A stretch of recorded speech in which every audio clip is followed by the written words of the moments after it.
anxiety, or you'll be able to keep this right on your desk, and it won't keep that cool drink for you. You won't have to waste that time. If you're really wearing yourself out like Mr. Brian over there when he's playing the banjo or the guitar and these little drinks there, then you can do that. It's not just with you anytime, anywhere. And that's the important thing to remember about Kool-Aid. It travels with you when you walk. It takes it, it goes with you to the pool, to the store.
Yeah, the nicest people. That's what I always do. Yeah, I agree with that, He exercises.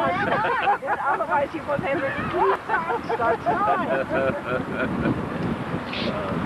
1903 and built, and heard about were second in coming along. For the benefit and enjoyment of the people, it was created by the Act of Congress in March 1st, 1872 is when the national park was first made a national park. Here, on your right. If you that would like to take the walk down, you'll be coming down, walking right through the terraces on the wooden sidewalk. It's a beautiful walk. Takes about 25 minutes. You're going to have plenty of time in the park here. The dining room, it opens, as I said, at 11:30, and it, That's a good idea, too. Because, that's a good idea.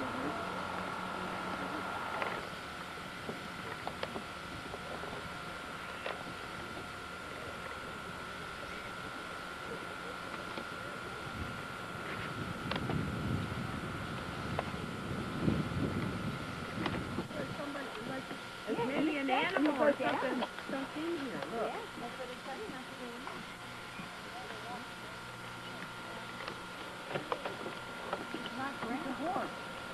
What's that, Harold? Harold. Look, big uncle. Hi, Harold. I should have brought David's camera along for him.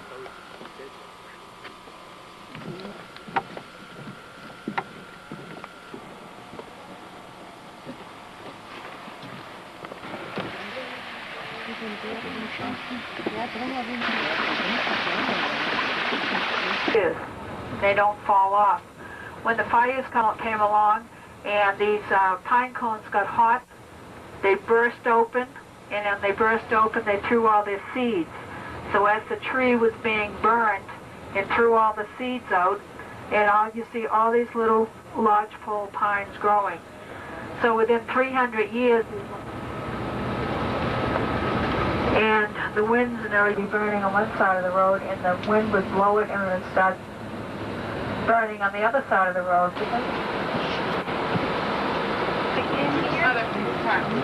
She didn't make it without that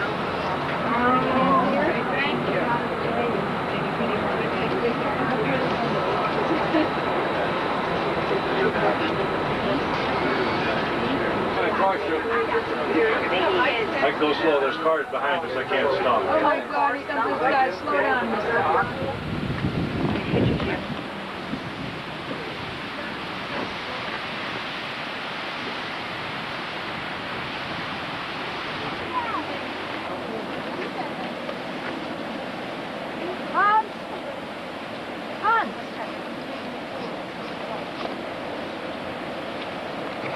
I'm rewinding. I don't know if that picture got or not.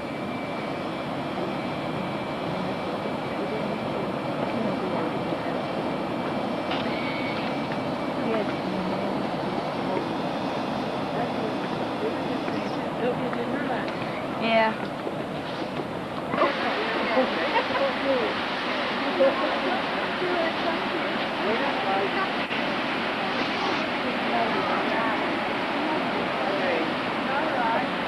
You just have to hold on. Good. Very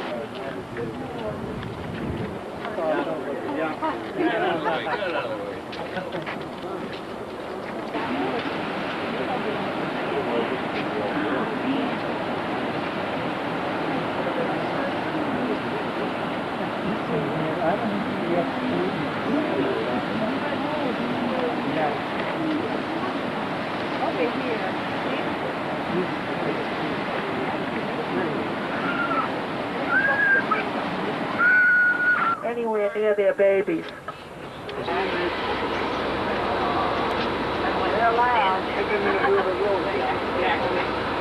These are really babies. These are very, very young. Can you get a picture there? He's kind of right now with move.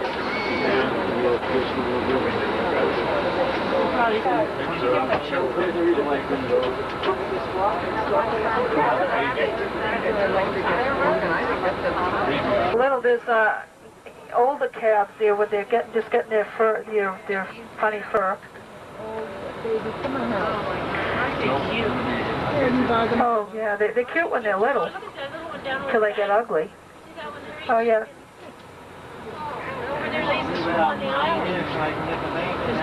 Here comes another one crossing the water. Oh yeah.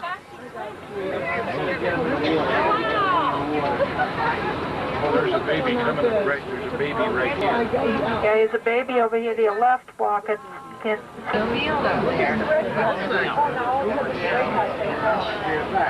we got one on the side of the road here. There's this woman getting out with her camera.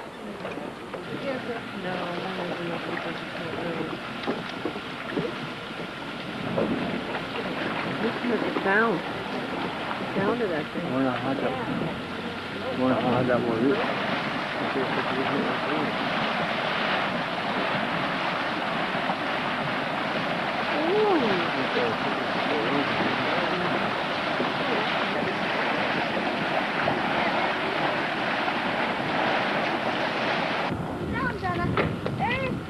Get her, Liz. Get her, Liz. The baby's sleeping? Yeah, there is a baby laying down. They sure are pretty when they're little. They care. And our accommodations, Grand Village, is located right on Yellowstone Lake. We've got a ways to go down to the West Thumb area. There was a article last year in the paper called it was called Hey Yogi, and the major one is the Grand Village dining room, and it's within walking distance from your order what you want, and then you sit down and they give you a number and they bring it to you. Up in the Grand Village dining room, you sit down and you order from the menu, and there's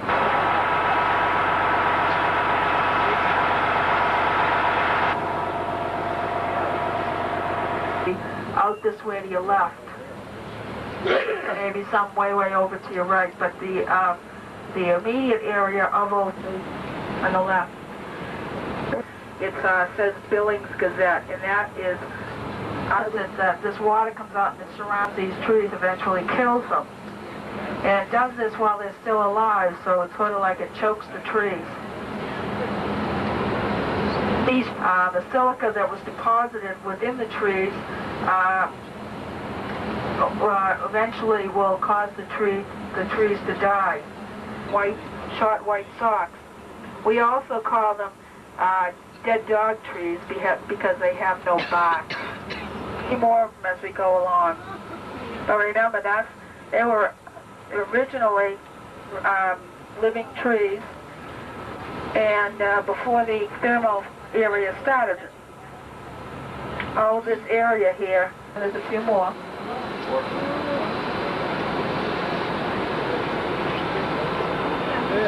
Boy, they sure don't care about us, do they? He's had a tough night. He's got red eyes. He's been out partying all night. A horn's full of that straw or whatever. Yeah, he's got that straw all over his head.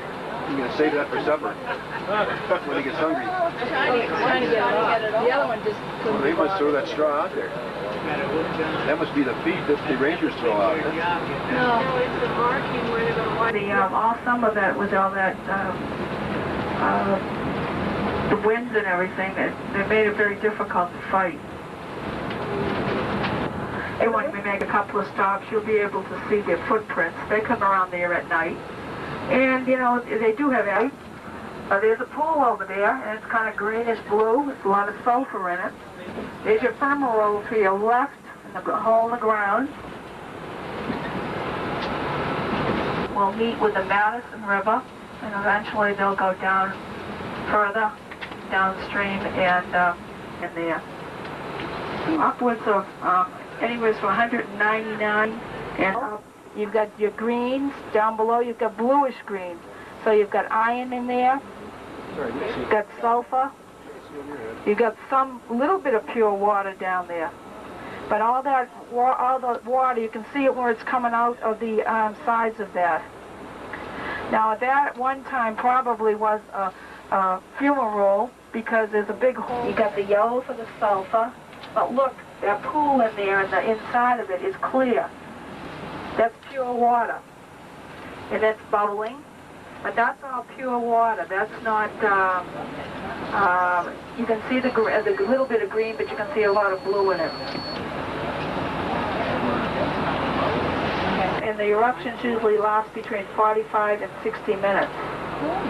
This is considered one of the great geysers of Yellowstone. And the cone that you see there is 150 feet in diameter. So this geyser is going to be around for a long time. It's a hole in the side of the ground. It has bubbling water, but it's a white dome. And it looks like it may have just done its thing. The temperature of it is 188 degrees Fahrenheit.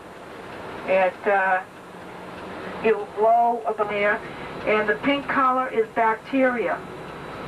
But it's a pretty color, don't you think? You say bacteria. And but it'll sit there, and it's not regular, so it can erupt at any time. We have seen it erupt.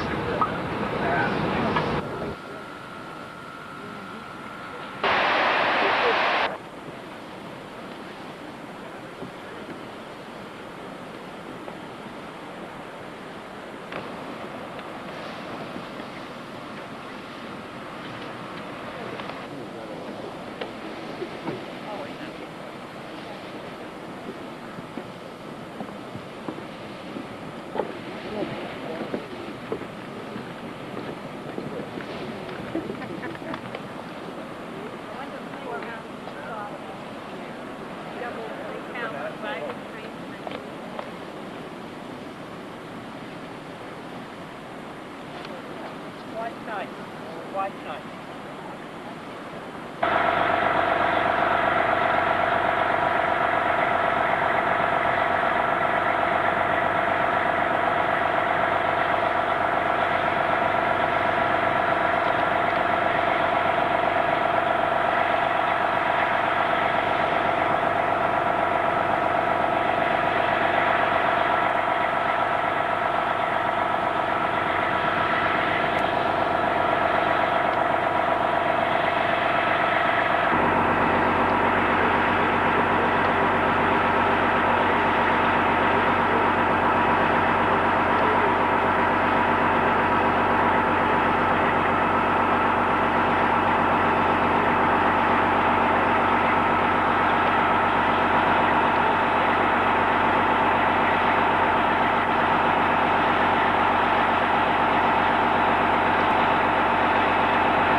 clean up. Where are they going? Oh my gosh. They don't look too old, those. They don't look like young folks.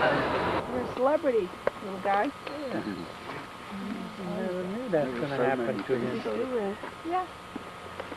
Have you got to... Yes. I'm surprised that he played them for so Just long. push a little bit. He has a longer tail than I thought. It's not bushy. Oh, whistle. He blends in. Yeah, it blends right into the ground.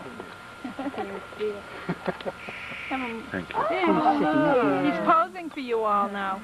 Look at him. That's what they do, that look a little further away. Yeah. Get taller. There he gets taller even. More. Oh, that's better. Now he's more like a little squirrel in that position. So you can. That's a great picture. I know, but I've got to get... Oh, you're. I've got one of these in the coat. Barbara, are we at his hole here?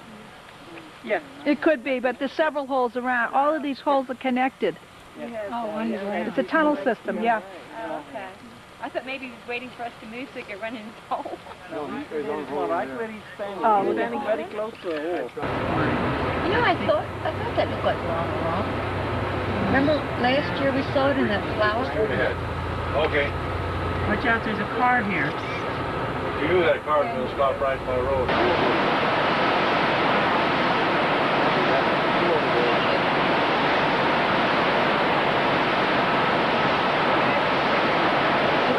That was my fault.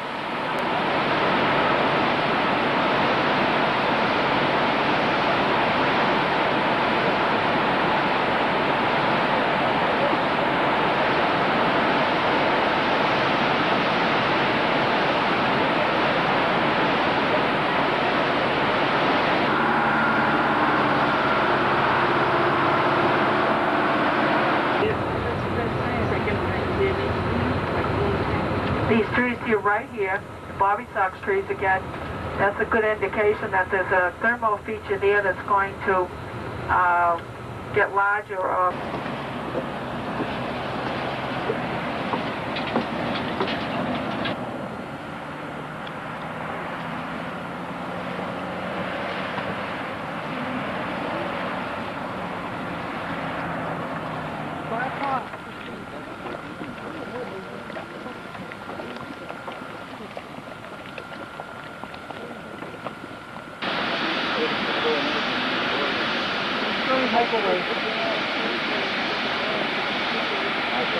I think it's a straw egg anyway.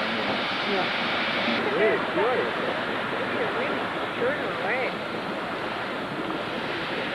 I want to get a sort of... I really want one. I know. I can't believe how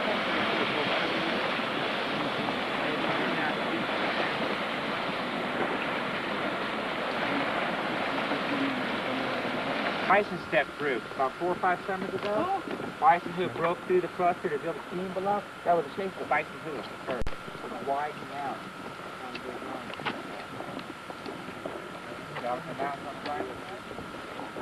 Okay, we'll shoot it 4 times a day.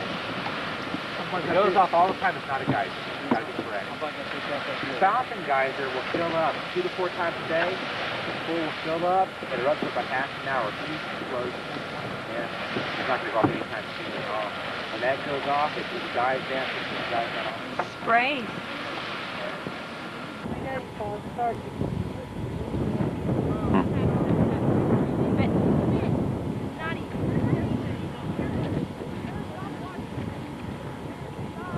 Okay, put the devil on. There you go.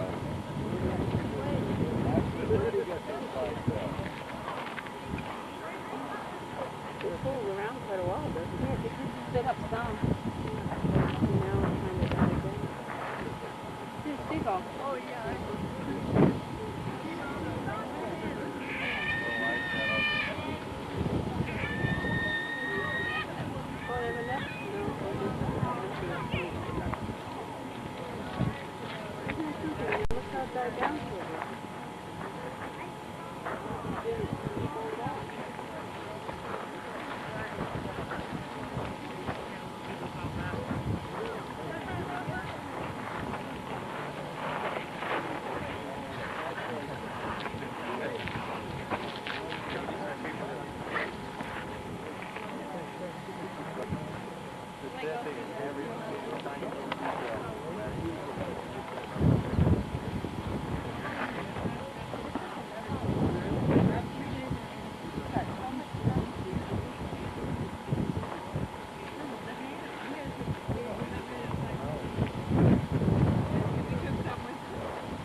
And the videotape one?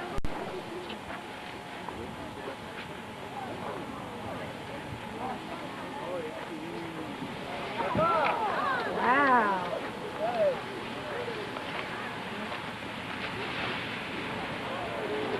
Woo!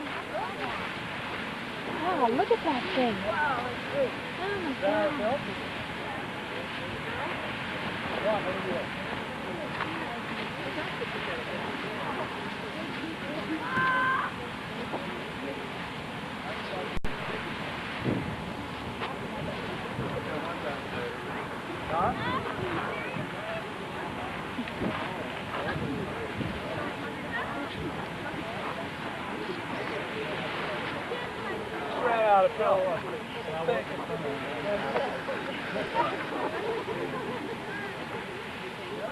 Look at it.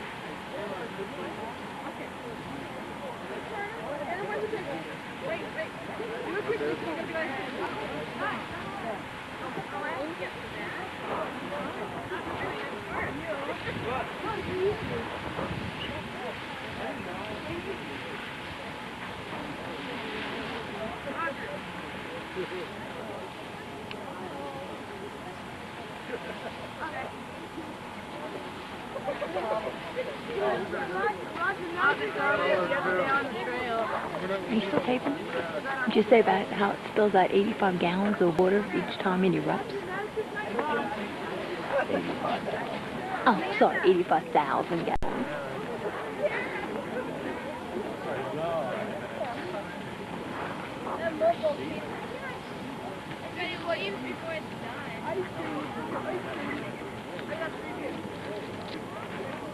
Said it's done, huh? Yeah, it's still a little bit there coming out yet. Didn't go too high, though. Oh, it went high there when it first started. It really shot out.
Oh, and there goes a chipmunk underneath. Yeah. This would be the closest though, wouldn't it, Carol? I don't know. Yeah, it's chewing. It looks like it's just chewing away. Big guy.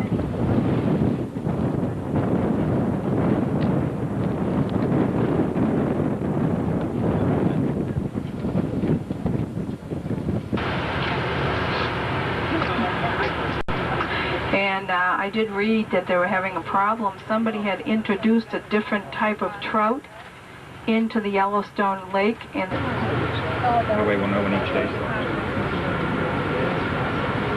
What was the name of this lake? Lake, and it's still... Yeah.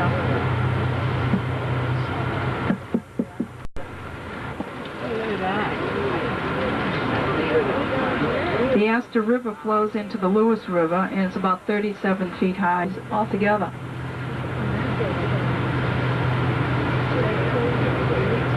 It's all burning out trees.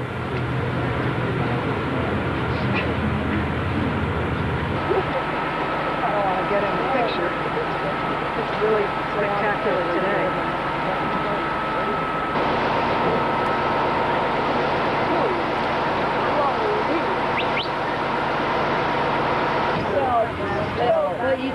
is the Lewis Canyon, and this is the snowdrift across the street from the Lewis Canyon.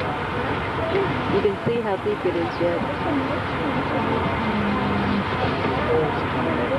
Out of Jackson, everything is kind of geared like, and they look absolutely beautiful today with the snow on them.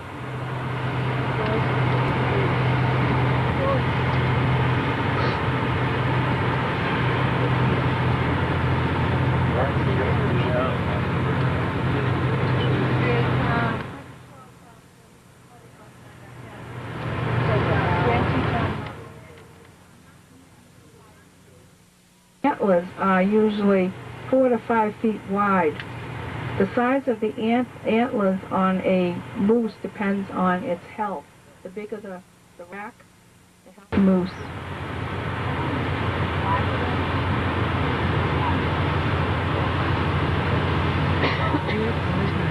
The Indians that lived in this area were the Crows, the Blackfeet, the Nez Perce, which is French for pierced nose, although they did not pierce their noses.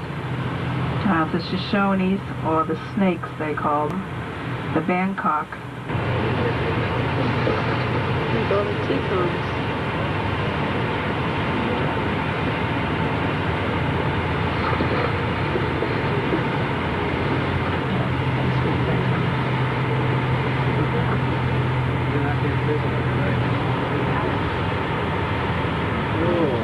Oh my God, they're awful looking.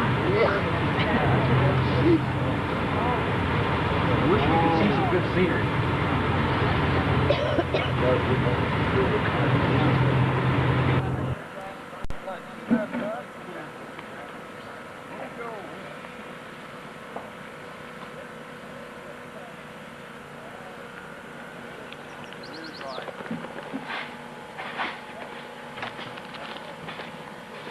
It is chilly up here. The moose love to hang around here. But you have to look quick because these bushes kind of hide the moose when they want to fall in through there, so they all hang in the water. They're difficult to see because they can hide in. And remember that a full-grown moose is 7.5 feet at the shoulder, so that those bushes are tall. Raise up, you can see it. You want to do it? Come on. Yeah.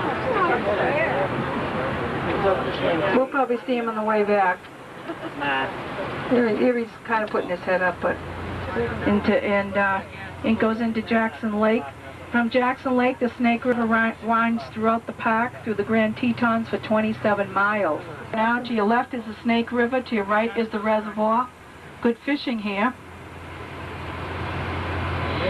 At the time of the head flexion today, but sometimes we come by here and there's not a movement in the water, and it looks like a mirror.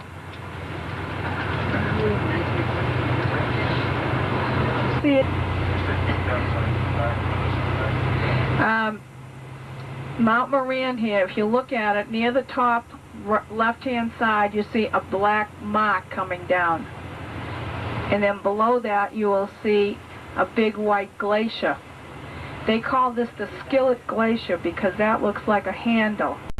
And that black spot, we'll see it when we pull in, I'll point it out again. That black spot is called a dike. And it's 150 feet thick. So when you see that, it goes 150 feet into the area. So they call it a Skillet Glacier.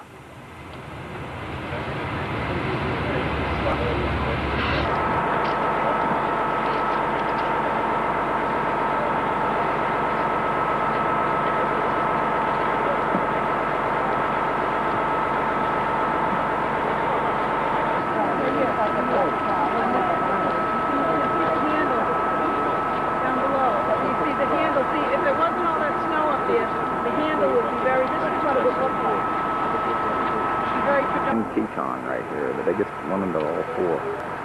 The Grand Teton. It's the highest of all the mountain ranges here.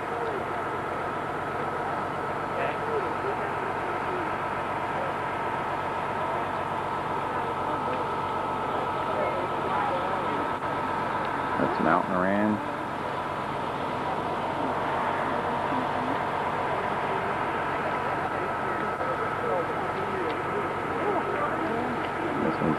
Grand Teton.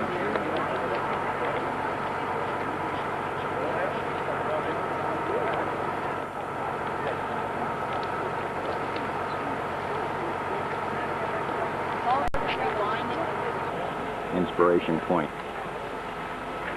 Wyoming.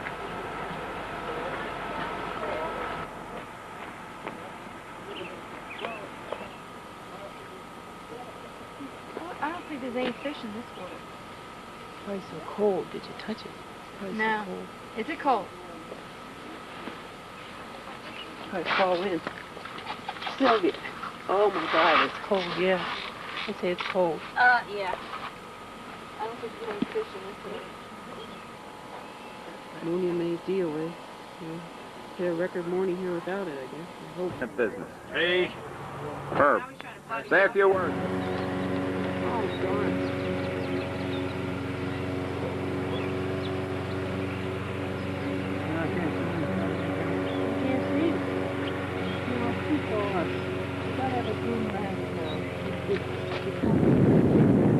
It's black spot in the picture, and I'll say, let the moose. Yeah. So if you don't know what they are, there's any black spot. I put it right in the center of the frame. That's the moose.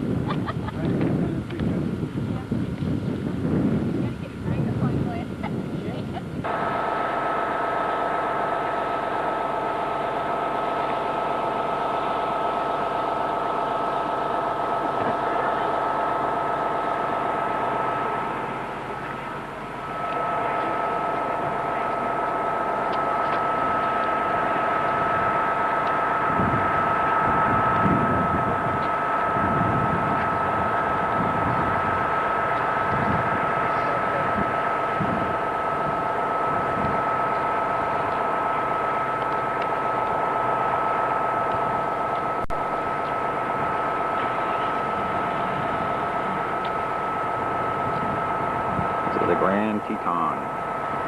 Big peak right in the center there, the Grand Teton.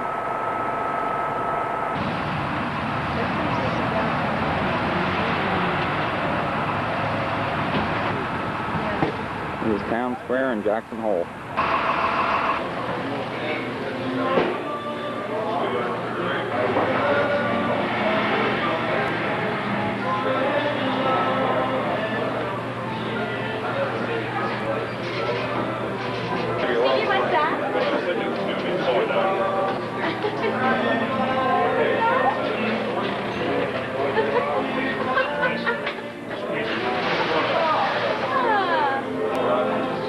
It's all silver dollars.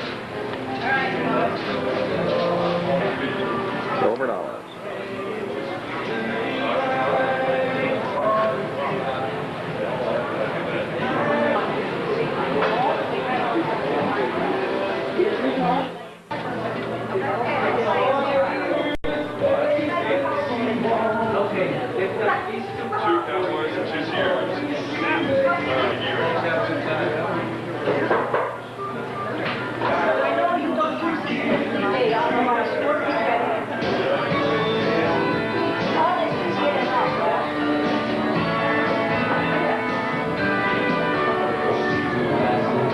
Now, folks, this is a scene out of the Old West. Dealt with cards, gambling, and when somebody did something wrong, they got shot. All right. No judge, no jury, we just go to the big guy. Excuse me. And that was it. It was pretty boring. What we're going to do is get more freedom and liberty there for you. You know it's open water, there's these horses and bad guys coming out through. All the bad guys.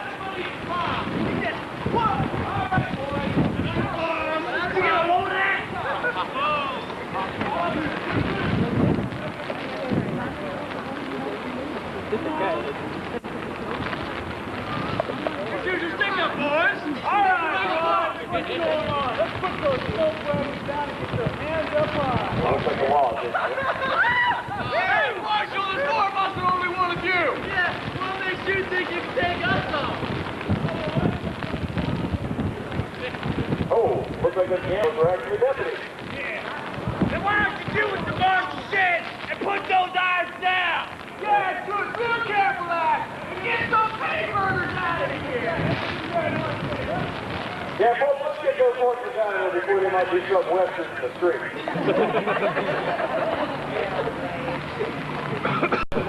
Dancing? Yeah, I heard a rumor there might be some dancing going on. We don't want those torches sticking around. And we got it clear? Well, swing your partner around and around. Give it a hand. Square dance, a shooting dance. Oh, Shooting dance. whoa.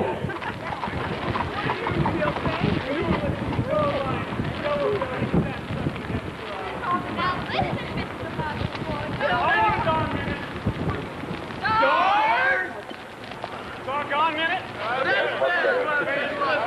Hey! Hey! Now, tarnation, are we supposed to know what all you're talking about? When you're jabbering away like a bunch of women gossiping at Sunday service. Whoa, that's for sure. Enough out of you! And I've heard enough out of you! And I've done sure heard enough out of her.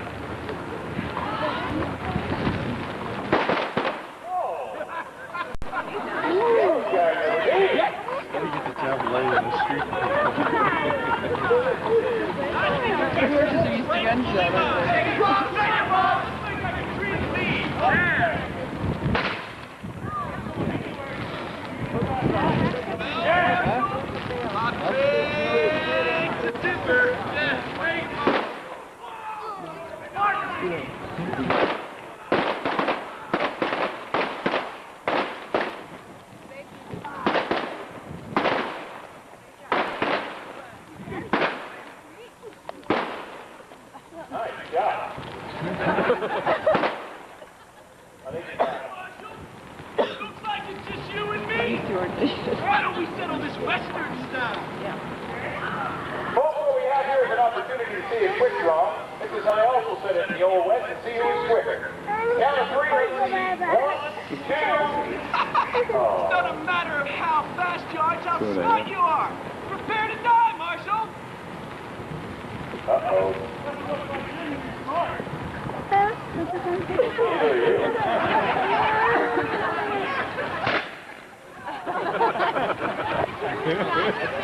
Marshal, come on over here.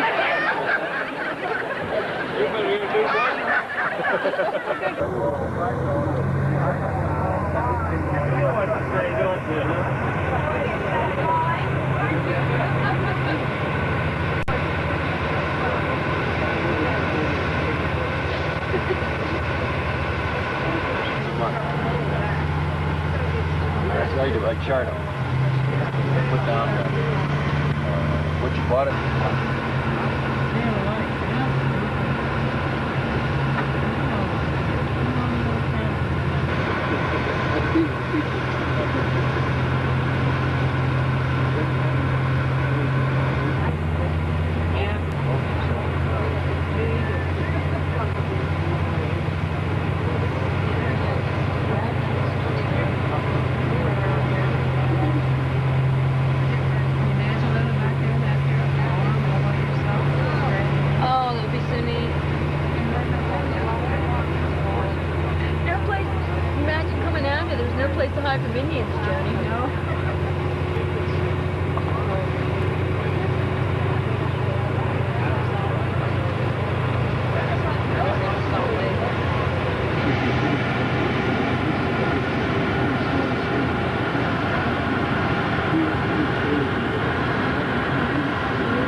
area here is very rich in farmland.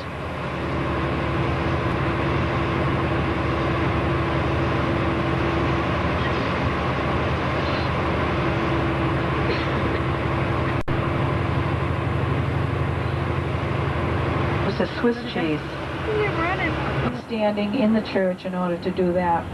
The tabernacle is where they have all their church services, Sunday church services, church school.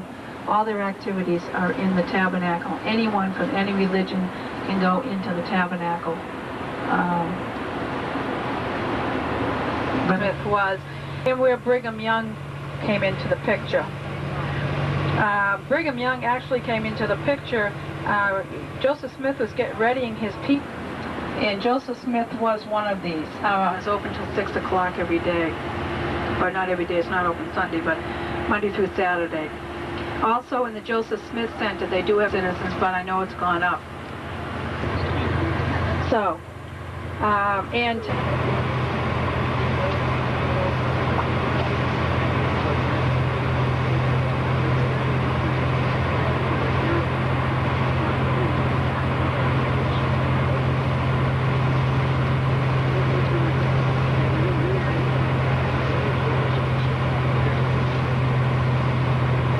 all this land, this golf course has been expanded, and it's only less than 5 years old.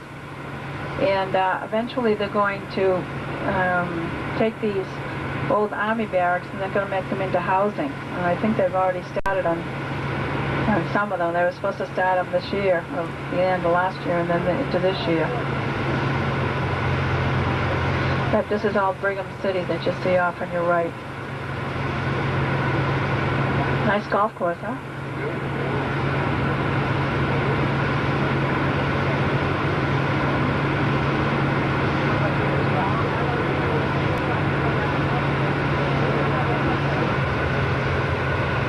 The lake now is about 92 by 48 miles, largest saltwater lake in North America.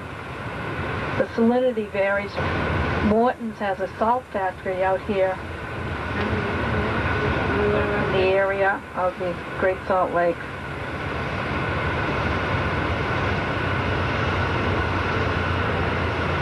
One of the places in the country of Salt Lake, as you can see, there's a lot of new buildings. And down below from that, a little bit down, you can see the Delta Center. That the Delta Center is the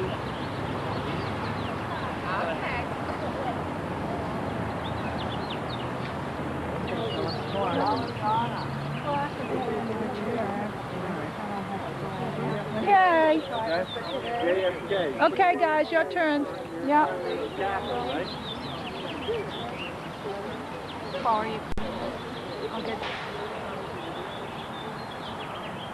Got that? Yeah, wave. Hey, you want me to take photos?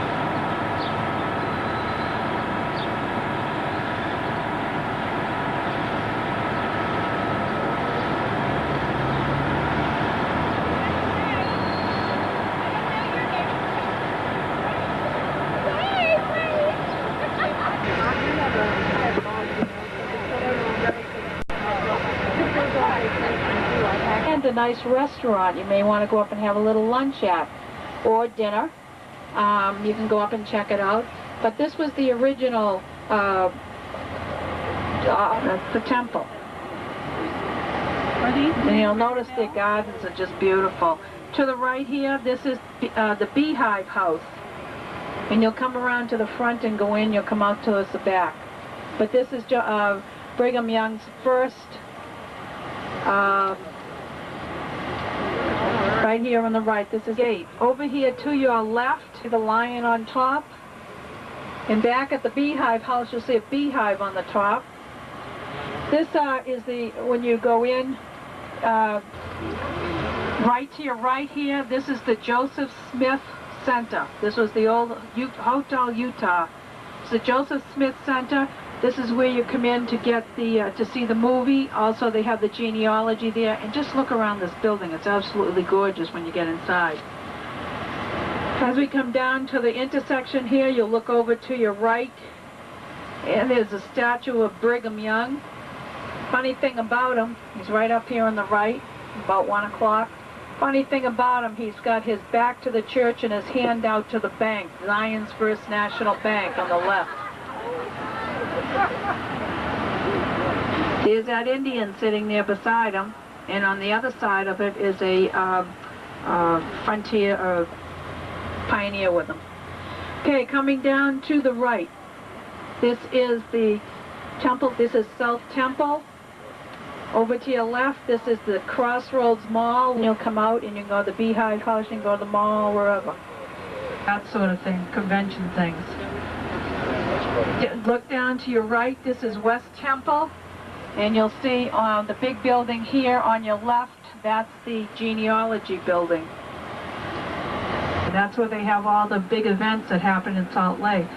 So you can see how close you are to everything. It's really great.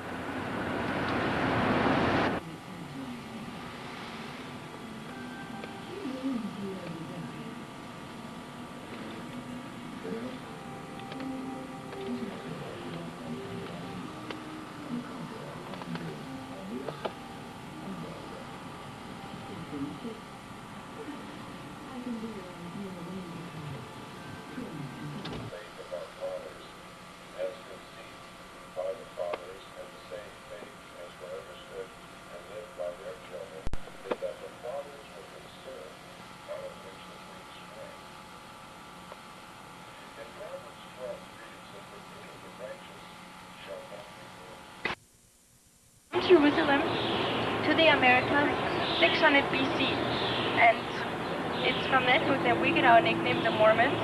However, the official name is a little longer. It's Church of Jesus Christ of Latter-day Saints. And we do regard the Holy Bible and the Book of Mormon as companionship scriptures. Came out of the sky and flew in and began to consume the crickets. And so in answer to their prayer, the pioneers knew that this was a great miracle. They knew that it was God's way of saving their crops. And so the pioneers gave prayers and thanks to God for sending the birds and for saving their crops, and so that they would be able to have a more livable, more livable.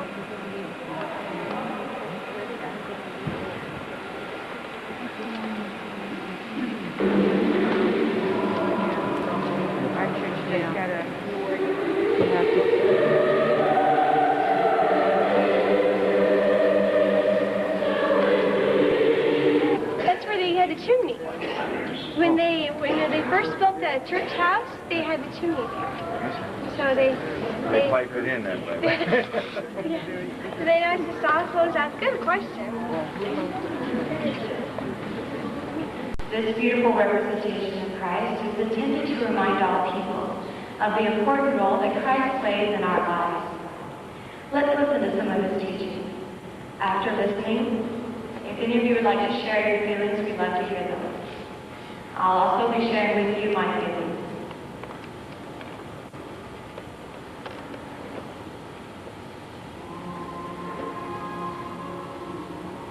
Behold, I am Jesus Christ. I created the heavens and the earth and all things that in them are. I was with the Father from the beginning. I came into the world to do the will of my Father. My Father sent me that I might be lifted up upon the cross, that I might draw all men unto me. Learn of me and listen to my words. Walk in the meekness of my spirit, and you shall have peace in me. Behold the wounds which pierced my side, and also the prints of the nails in my hands and feet. For behold, I have suffered these things for all, that they might not suffer if they would repent. Let not your heart be troubled. Ye believe in God, believe also in me. A new commandment I give unto you, that ye love one another, as I have loved you, that ye also love one another. By this shall all men know that ye are my disciples. In my Father's house are many mansions.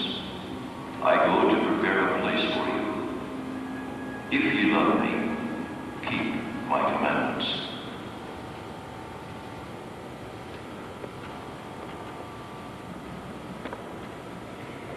The teachings of Jesus Christ mean so much to me in my life.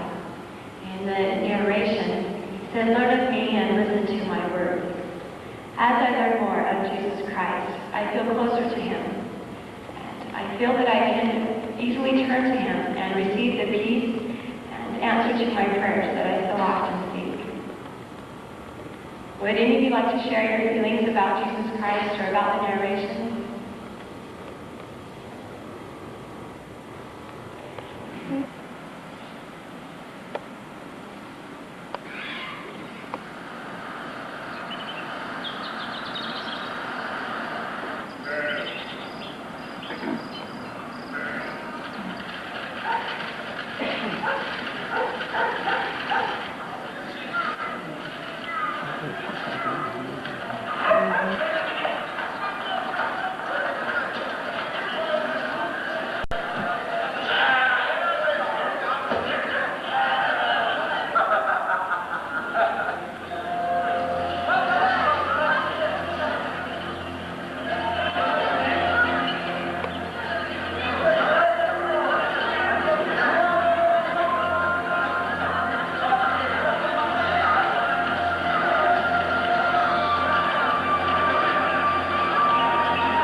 אנחנו מחפשים מקום. אין לנו מקום, אני מצטער מאוד. בבקשה. בוא תסתכל גם אתה, אין מקומות.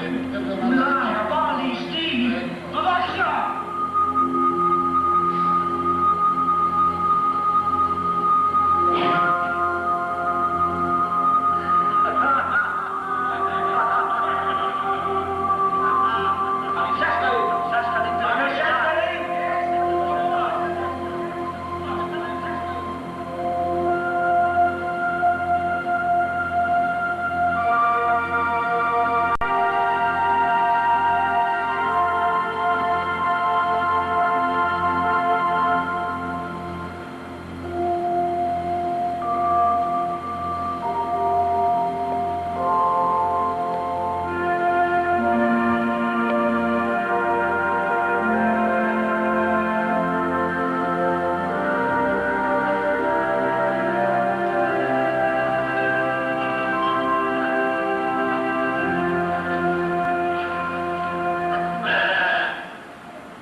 And the same later on in history. Back to Legacy Theater. Both lobbies have some pistol shots. But they changed the lighting, of course repainted, touched the skylight, the protective skylight over it, as well as reinforced eyes with the chicken wire, like my shower door, and when it cranked, let it go over the glasses, and then they go over there and dial on the light. That's all they had to do there. Such things.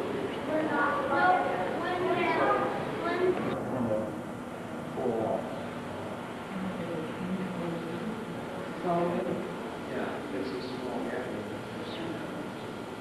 What was the price of that? How much? It's, you pay so much per plate. We had a birthday dinner in here. That's called the Hunt Street. They're on the University of Utah. That's where they got the last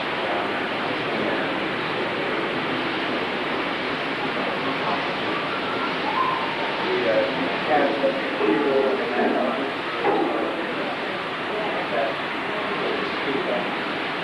you know, up there on the same level as that new first building to the right. I used to read a lot of books on the old biographies. You know those jewels with the those cards to put in.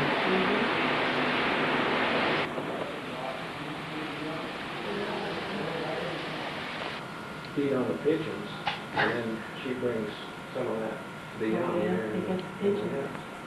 The reflections. You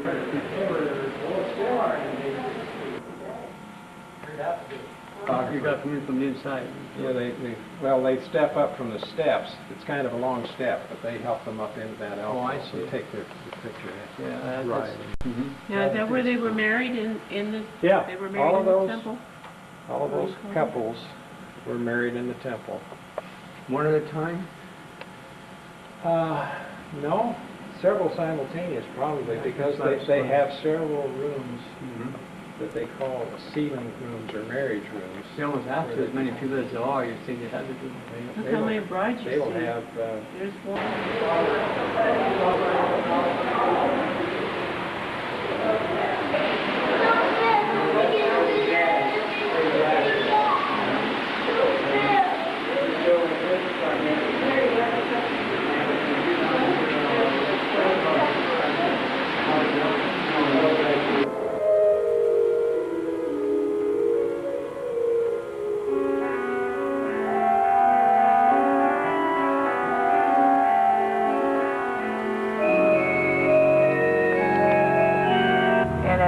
And rather than trying to clean out the debris, they just left that debris in the salt. There's a lot of sand in the soil, and the washout ended right up at the end here. They just left the houses there because that's where they stopped.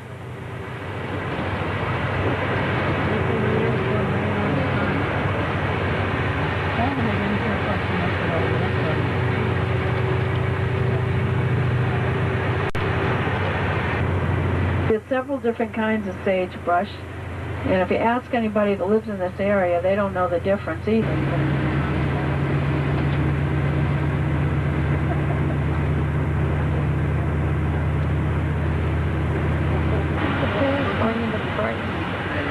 Chipmunk home. In the side of the rock.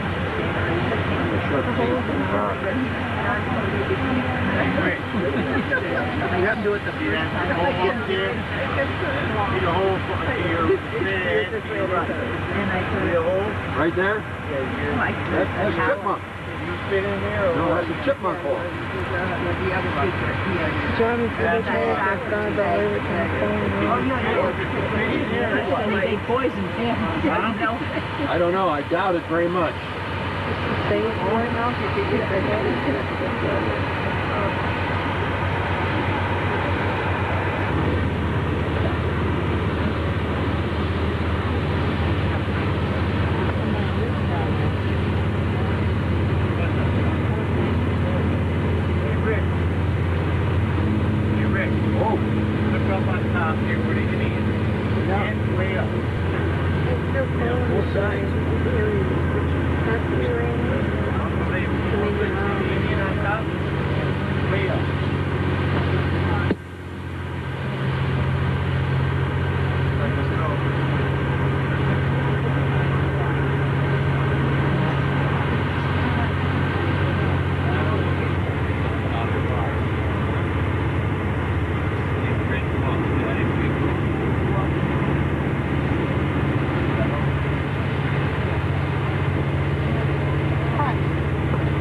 This is the little town of Helpa, very small town.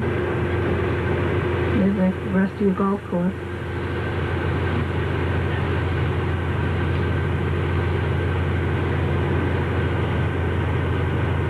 This is also a good place. It's got a good climate.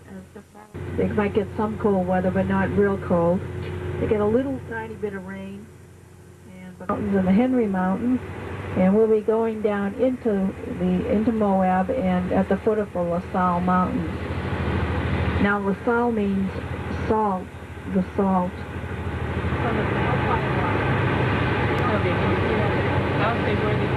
They're trying to curb the, they have a very, we'll be, it'll be Flagstaff. It's about an hour, about 2 hours from Cayenta. They'll drive down there and they'll get drunk. Got a mile. Oh, I got it all figured out. Huh? Got it all figured out. You can measure that night or what? Yep. Huh? Yep, I have my scale out. Weighing it or what?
Out here.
We're now in Green River, made a stop at John Wesley Powell Museum.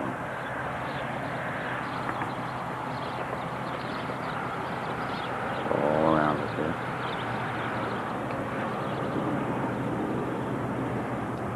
The sun is going down, and the shadows are settling in the canyon.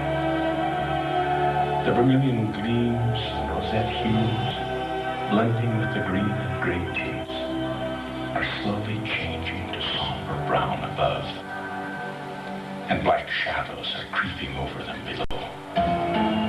And now it is a dark portal to a region of gloom, the gateway through which we are to enter on our voyage of exploration tomorrow.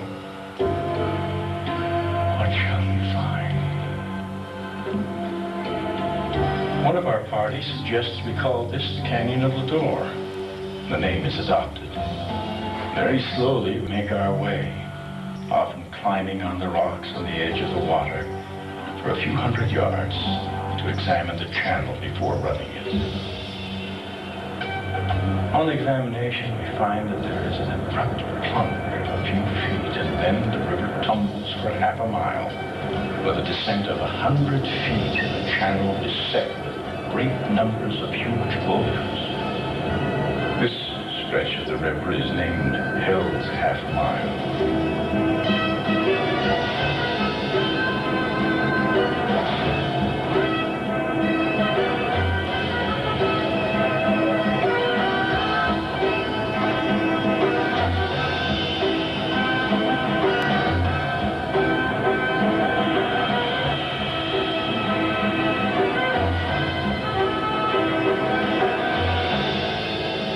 Mountain sheep are seen above us, and they stand out on the rocks and eye us intently, not seeming to move. Their color is much like that of the gray sandstone beneath them, and immovable as they are, they appear like carved forms. The Yampa enters the Green from the east. At a point opposite its mouth, the Green runs to the south, at the foot of a rock about 700 feet high and a mile long. Today, Howland, Bradley, and I take the Emma Dean and start up the Yampa River. The river is very winding, and swifter water is usually found on the outside of the curve, sweeping against vertical cliffs often 1,000 feet high.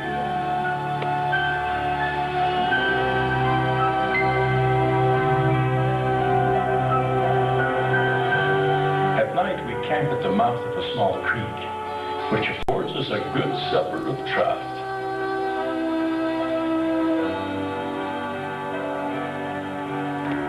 The river turns again to the southeast and cuts into the mountain to its center, splitting the mountain ridge for a distance of 6 miles.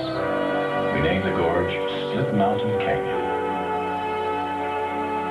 We find quiet water today, the river sweeping in great and beautiful curves, the canyon walls steadily increasing in altitude.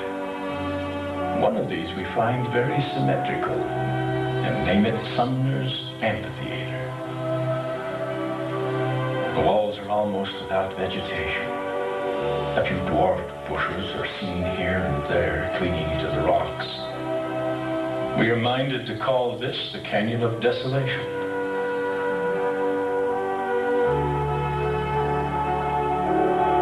This afternoon, our way is cut through a valley with cottonwood groves on either side. The river is deep, broad, and quiet. We run a long ramp and stop at its foot to examine some interesting rocks deposited by mineral springs.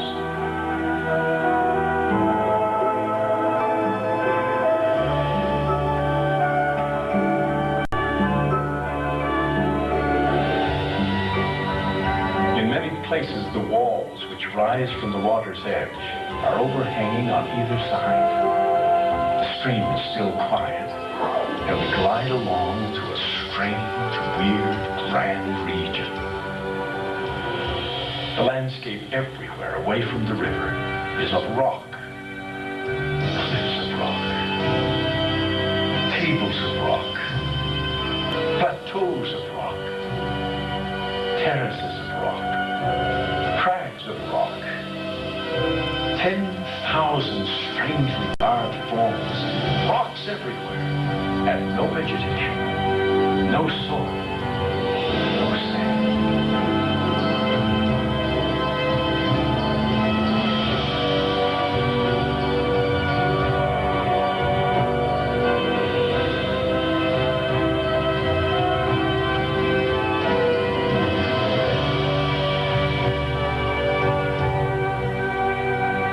Late in the afternoon, we come to the junction of the Grand and the Green.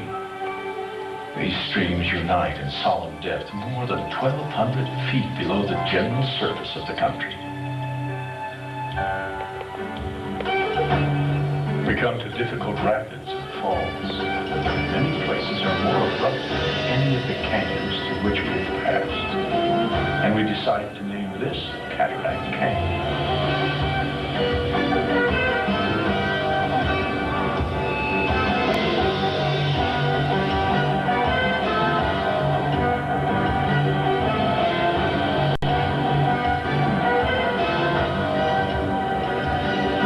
The mouth of the stream, which enters from the right. The water is exceedingly muddy and has an unpleasant odor. One of the men in the boat following shouts to Dunn and asks whether it's a trout stream. Dunn replies, much disgusted, that it's a dirty devil, and by this name the river is to be known hereafter.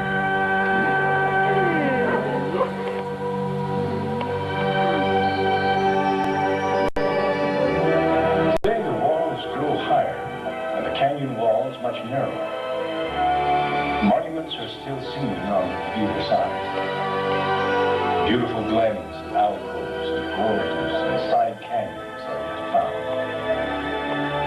After dinner, we find the river making a sudden turn to the northwest, and the whole character of the canyon changed.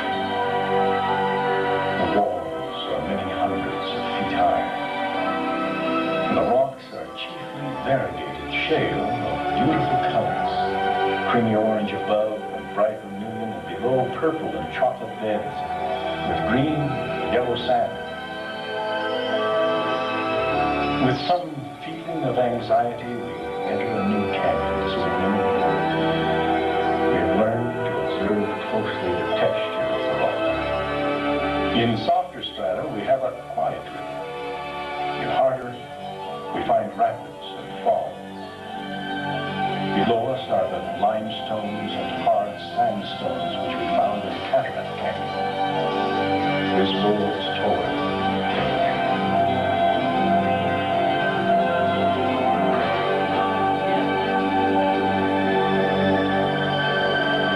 The water sweeps rapidly in this elbow of the river and has cut its way under the rock, excavating a vast half-circular chamber, which, utilized for a theater, would give sitting to 50,000 people.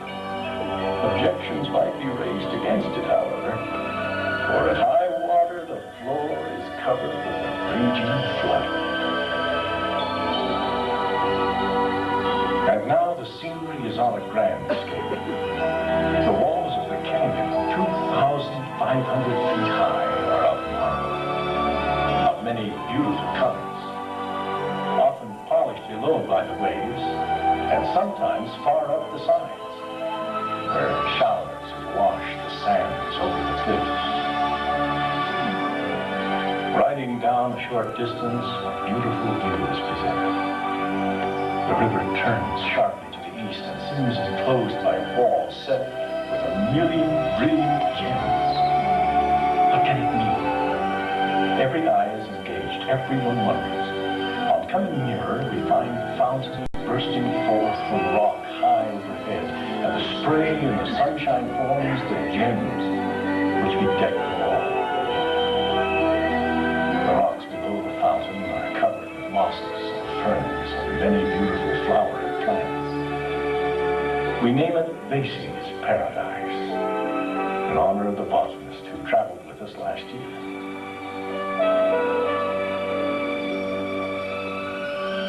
We're now ready to start on our way down the great unknown. We have an unknown distance yet to run, an unknown river to explore. What falls there are, we know not. What rocks beset the channel, we know not. What walls rise over the river, we know not. With some eagerness and some anxiety and some misgiving, we enter the canyon below, are carried along by the swift water through walls which rise from its very edge.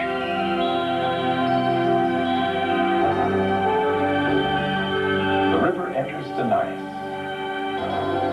We can see but a little way into the granite gorge, but it looks threatening. At very introduction, it inspires awe. The canyon is narrower than we have ever before seen it. As we proceed, the granite rises higher until nearly 1,000 feet of the lower part of the walls are composed of this rock. About 11 o'clock, we hear a great roar ahead and approach it very cautiously. The sound grows louder and louder as we run, and at last we find ourselves above a long, broken fall, ledges and pinnacles of rock obstructing the river. There is a descent of perhaps 75 or 80 feet in a third of a mile. The rushing waters break into great waves on the rocks and lash themselves into a mad white foam.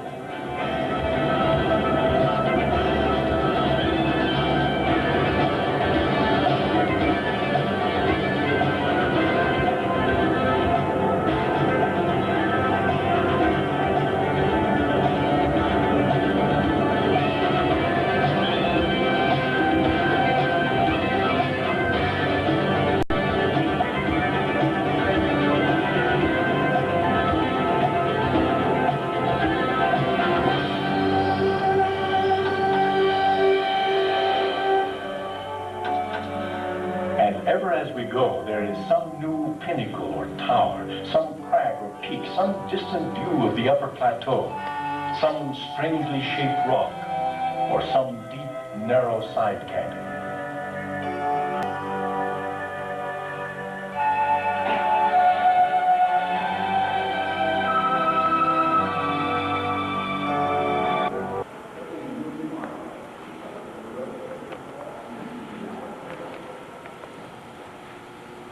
What's that?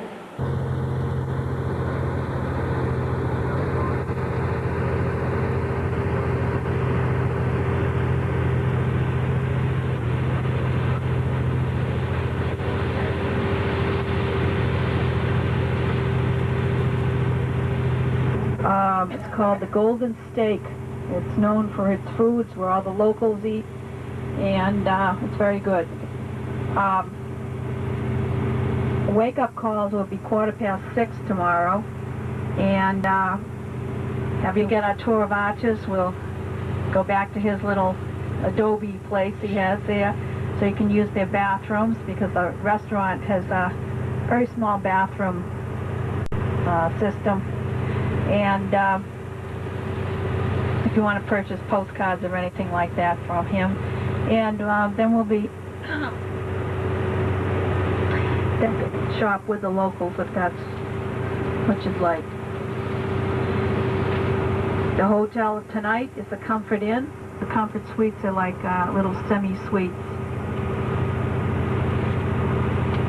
And if you think you might not want to go, please let me know so that we won't wait for you, because we don't want to be late and hold the boat up. How long is the boat trip? The boat trip's a little under 2 hours. Yeah, you should be back by, if you leave around. It's well worth it. It's a wonderful show that they put on, and it's really nice.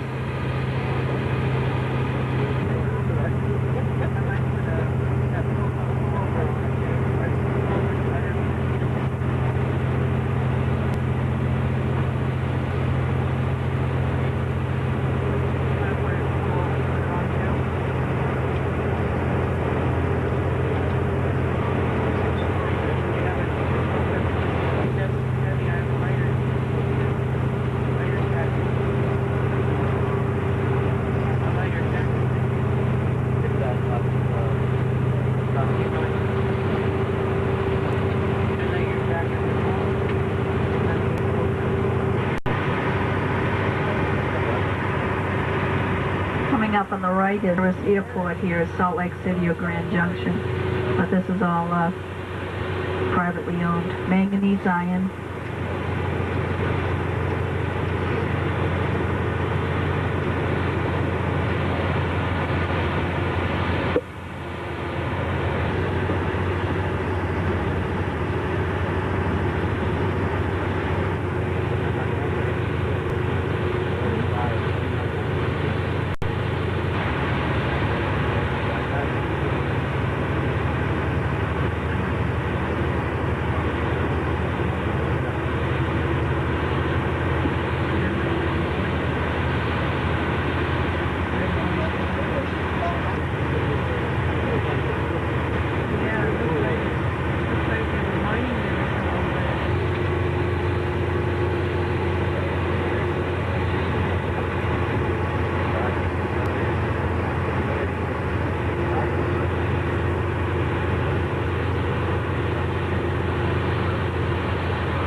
Of the Canyonlands, and Canyonlands National Park, we saw a turnoff back there for it. It's down on the other side of the Colorado River.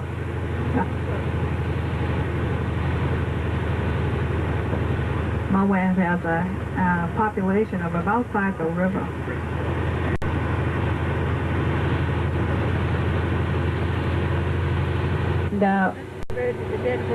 So the Mormons were the first ones to come here and settle. It has a unique blend here of Mormons, employees of the National Park Service, miners, farmers, and river rats. Now, river rats are people that earn their living off the river by doing boat trips. Not even, they call it cement, but it's really not even cement. But when it rains out here, everything washes out, and you'll see the sides of the road. You'll see big gullies there. You'll see just big ruts everywhere. Because this just washes away. There's nothing to hold the moisture into it. Now you have to use your imagination when you're out here too, because of all these forms. What you see here now isn't necessarily what you'd see the next time you come out, because all they need, like I said, is a good rain. But all that you see, all these formations, that's all done by erosion. In this particular case, it's done by water erosion and wind erosion. When we get up to Bryce National Park, theirs is all done by wind, rain, snow, and ice. Of course, when rain gets into the cracks and then it freezes, it expands, and then it will break off a piece of rock. So this is all done basically by rain and wind. So you see all the marks in it. Also, you're going to see a lot of what we call balanced rocks. There should be some coming up around the bend a little bit, unless they've already fallen off.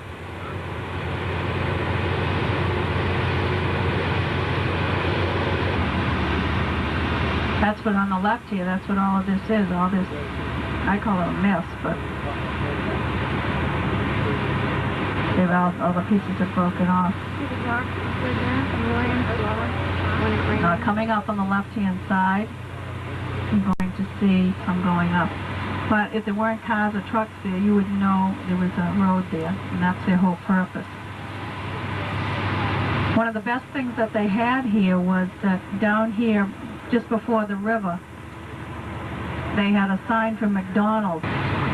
Okay, now as we get down further, what you're seeing is going to be in the front of the bus, and then it's going to be on the right. This is all uranium tailings, and they've terraced it right over here. It's all been terraced. They would like to get rid of that, but they've been tearing this down for 2 years, but it never seems to look any different to me. But anyways, that's the old mill where they used to bring the ore in. It's going to take a long time to get that down anyways. Yes, there was a uranium boom here, as I was telling you about Charlie Steen. He made the first discovery of the uranium, and then everybody came here, and there was a big rush here 4 or 5 times. You figure there's 5,000 people, there might have been 20, 30,000 people. It should be a nice night because it's fairly clear. This is new over here. Last year they started this campground here. Notice the different shops in town that lean towards that sort of thing. They have a water park now. A week ago, how polite everybody was to each other. Anyways, there's your boats over there to the left. River. That's the Green River, isn't it? 50 miles. And the water comes in this color, and then it clears up, so the lake's beautiful. But when the water comes in, it comes in like this, so the upper end of the lake. And of course the whole lake will eventually fill up, but I'm not worried about that. That's not going to be in my lifetime. Let's see what other visitors. You get a few nice warm days up in Colorado. They're still skiing, and the Colorado ski resorts are still skiing in, well, bigger than the catfish we have in this river. We have a variety of fish. It's in the minnow family. It's a native, not very common today. In fact, it's so rare it's undead. But they're in flight. They are a beautiful bird because they put those big old wings out and don't flap them like you see some. They just soar. They will catch. Now, in just a moment, in the top of that alcove, you will probably see a little light shining from up above. We won't see a lot, but you will see some light coming down from up above. That is an arch. And from right now, it doesn't look like an arch. It is called, going up onto the cliff. Can you see it right there? Yeah. Follow it up, on up, right there. I was moving it around, so maybe...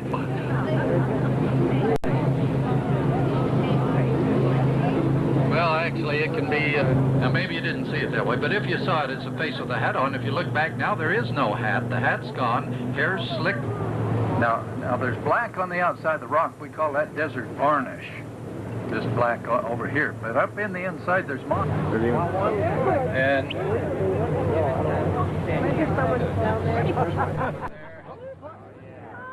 You see my light? Follow that light up to that black spot. That's her hair. And then her face is right here. Oh, yeah. Chin, mouth is an eyebrow up there, and a profile face right in that area. A small dark mouth, dark eye, and the hair goes up to a sharp point. So you can find others up there. Those are just some of my personal things. Out ahead of us, up at our top up here, is an area that's very popular for the mostly younger bike trail. Now, if any of you brought your bikes along and want to do that, we'd recommend that you try the practice loop first, unless you're a pretty experienced biker, because clouds going across the top, so it's hiding the snow on top. So we don't, usually you'd see the dark, and then the snow would be very visible above that, so you can see it very clearly as a mountain. So most people don't buy that. You know, part of the rock, and there's his tail. So you'll... In Texas, the next scene was filmed up to, or down below, down there by the town of Moab, and that's where they got their best. And God saw the light, that it was good.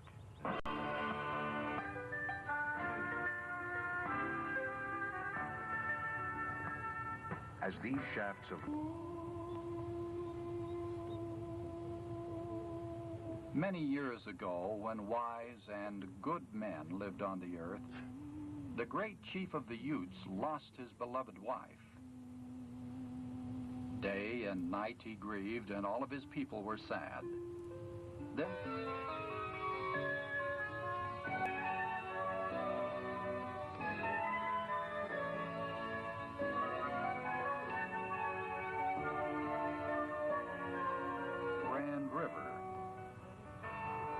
Of Congress in 1921, the name was changed to the Colorado.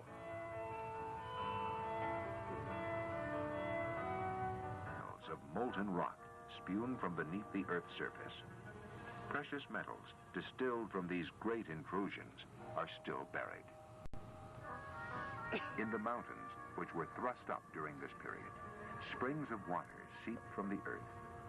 The snow on the high peaks melted to form winding mountain streams which grew into mighty rivers.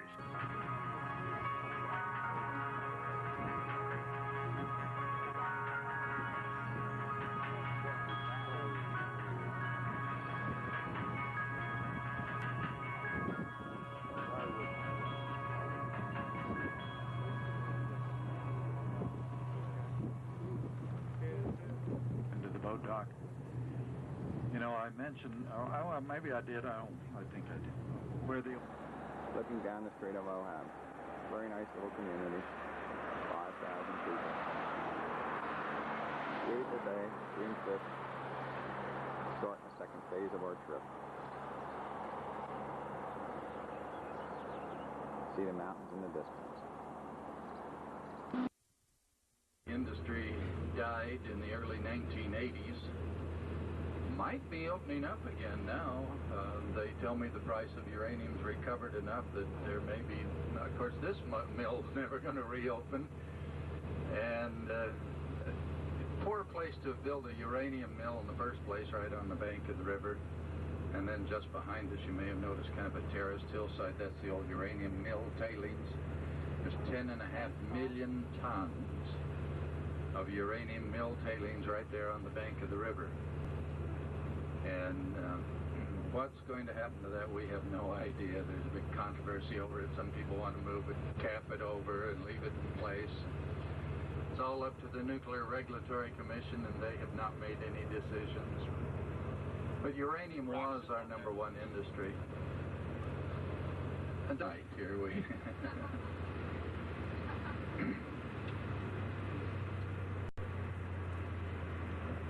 when there really wasn't much else, but I've lived here in Moab for 30 years.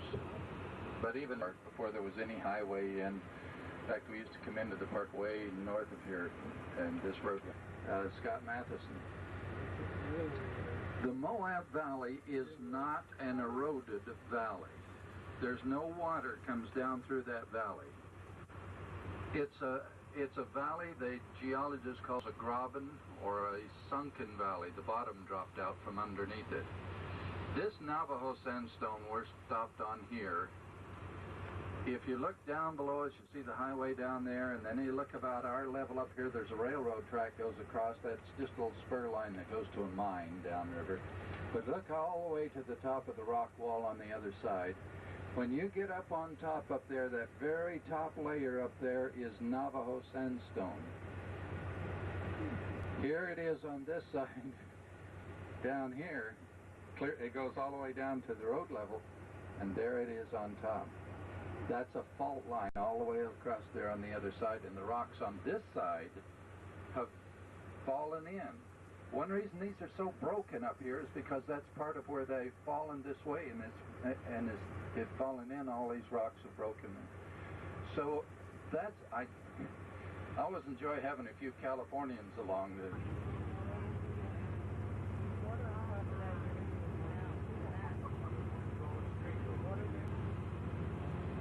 It's volcanic, pushed up into the crust of the earth, so you find red sandstone all the way around it. And still a lot of snow up on the mountain. Now, I know you hadn't planned on this morning, but our first stop is going to be at Park Avenue.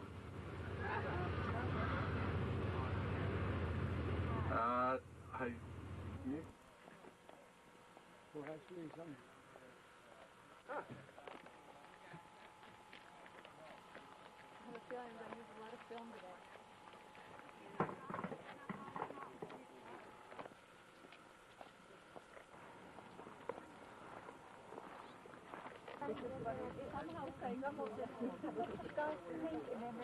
Yeah, this there's another balanced rock off to the right.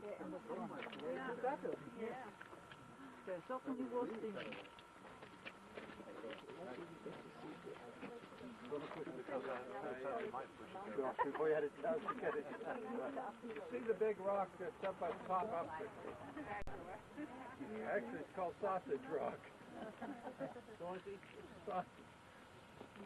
Over here. Racing down the highway at 90 miles an hour. Can you imagine going 90 miles an hour on this road? Then the next afternoon, a policeman pulled them over and stopped them. And that was 90 miles an hour. They made about 400 yards. But they filmed it from a different angle, so it didn't look ahead of us on the left. This first big rock on the right is called the Courthouse Towers, and the one directly ahead of us is called the Tower of Babel. And I don't know who named a little arch.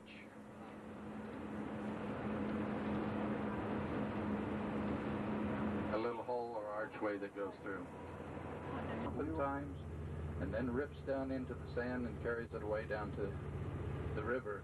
And you get a chance to see what the water does into even the sandstone here on the left. You see these basins? It's called Entrada sandstone, and down below is the Dewey Bridge formation of sandstone. The higher one is wind formed, and the lower one is more of mud to the rock, or differential erosion.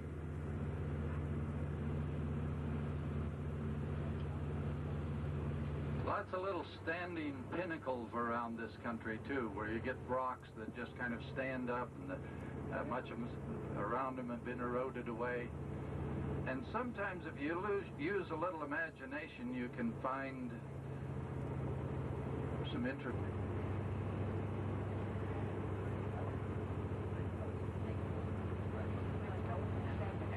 One big tall critter here on the left that has a strange name, but I'm not going to tell you what it is. I know what that is. Looks like it, yeah. What is this, Harold? Oh, I'm recording. Ask Mom, she'll tell you.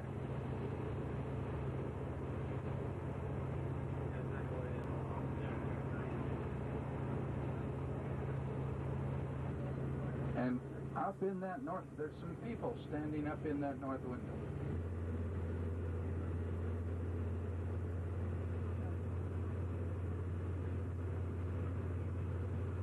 Approximately what altitude will this drive on by, but a couple of people standing down underneath gives you a perspective of the size of this big old balanced rock. And isn't that amazing that that hangs?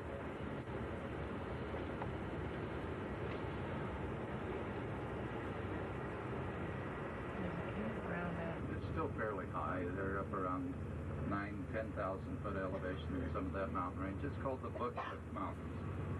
That's the Ute Indian lands.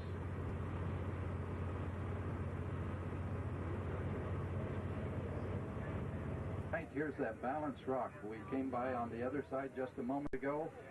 And again, you see how precariously balanced that rock is. But there are many balanced rocks around.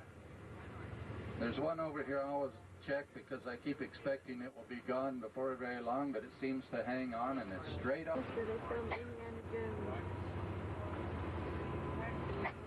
Remember, I said there were people standing up in the north window. There he is, look at. But again, that the person standing up inside the arch, and you might see him walking around, and there's probably more than one in there. There's almost always somebody standing inside that arch. That's why I say from a distance I couldn't see him back there, but I feel comfortable there's somebody there. And there's still some people standing. The north arch on my left. See the people in there? The diamond ring flashed, and you got it off the sun.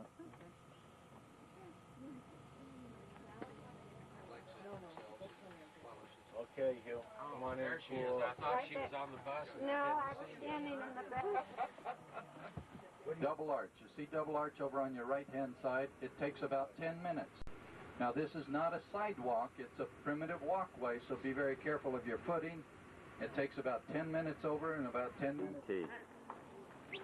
Claire, where's the blue hat?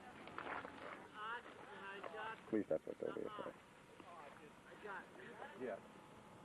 And here's this black cryptobiotic crust. That's the stuff that they don't want. Yeah, the black stuff.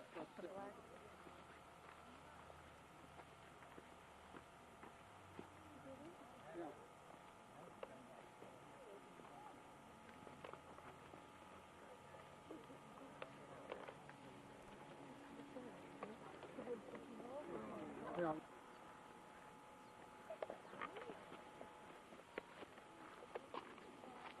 Oh, yeah.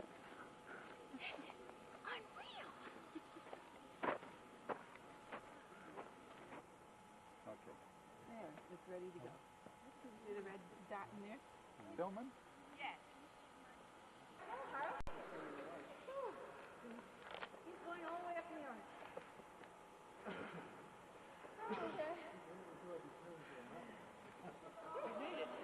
South Territory.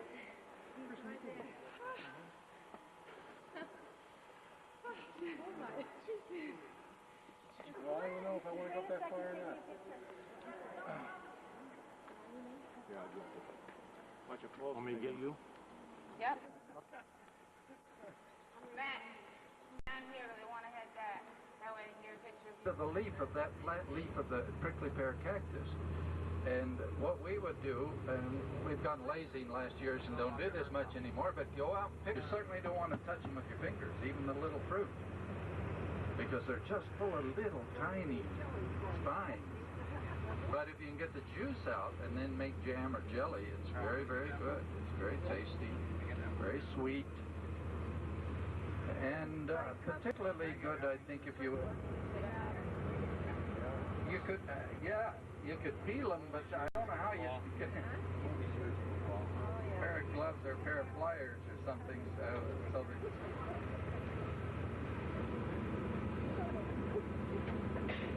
Have 2.3 million acres of land just in this county, Grand County, Utah. Out of that 2.3 million acres, 7.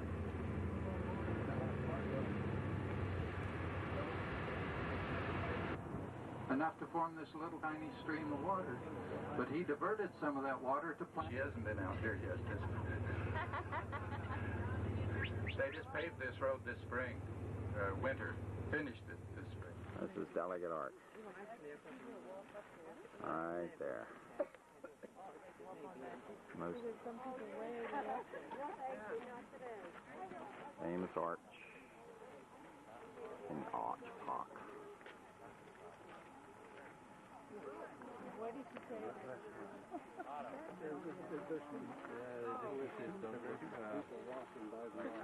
Way off in the distance behind the arch, do you see people standing up there? Thank you. Along the skyline? Yeah, that'd be nice. Behind the arch. to the left, along the skyline. So you get a size perspective again. Yeah, I would. Thank you. And there are people actually up very close to the arch. That's right. These people cannot get all the way to the arch. They got a better view than we have. But see the mule's ears around us right here.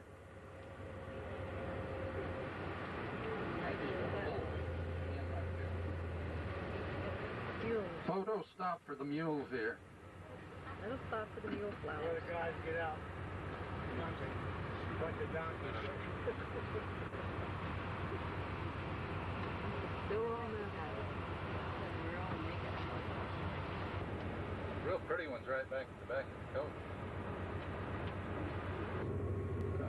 Stayed level or dropped down. In this case, as it lifted, fractures break in there, and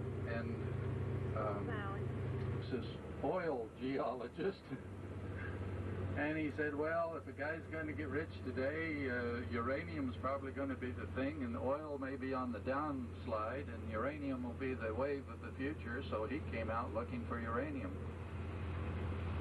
Prospector's money. And got to the point where he was living and finished, and the outside walls were just boards with tar paper tacked to the outside of the house.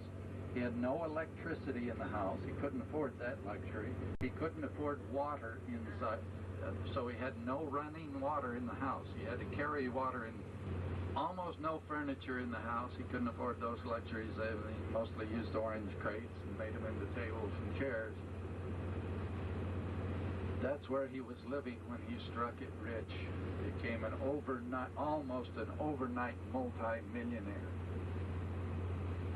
And the ironic thing was, when his mine is actually located just down off the edge. What he found was pitch blende that's black, very dark, usually dark greenish color. You see everything, you know. He didn't have any more money, and he knew that he was going to have to do something else to feed the family. But he got back in town and stopped at the service station. Come roaring in, went through the fence and through a clothesline. She was pretty upset until she discovered he's hollering, "We're rich, we're rich." Got his thing, an overnight multi-millionaire. He never did buy the property, and eventually it may have been deeded to him as part of the old mining laws, but it was public land that he was on. As you go back into Moab, there's a house that's just way up in the rocks on the left. There's a restaurant up there called Mavida. That's rented, no log house on Main Street, right just down below there, where he rented the old log house while he had the one built up in the rocks. And he, IRS,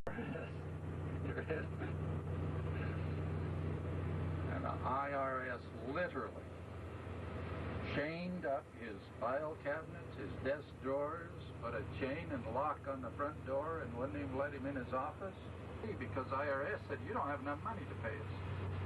And he said, "I'm worth $40 million. So they said, "You don't have enough money to pay." He claims today if they'd let him be, he could have solved his financial problems. But after 5 years of court battles and back to bankruptcy in 20 years. However, in the gold in the mine, but at $35 an ounce, it wasn't worth fooling with. But at $380 an ounce, it's worth mining. And that, I might tell you one other little story about Charlie, too, that you might enjoy. When he struck it rich, one of the first things he did was buy a couple of airplanes. And one was in front of here he pulled up in this big Cadillac, and he jumped out and he started hollering, "Pete, I'm rich." Got Pete to come to Moab and fly his airplanes for him and manage his airport.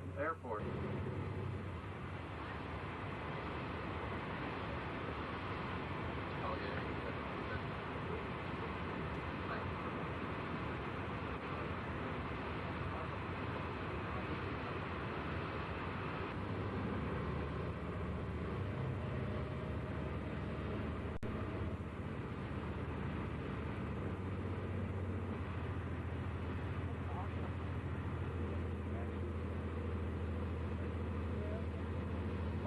if I can get a couple of pieces of dinosaur bone for those.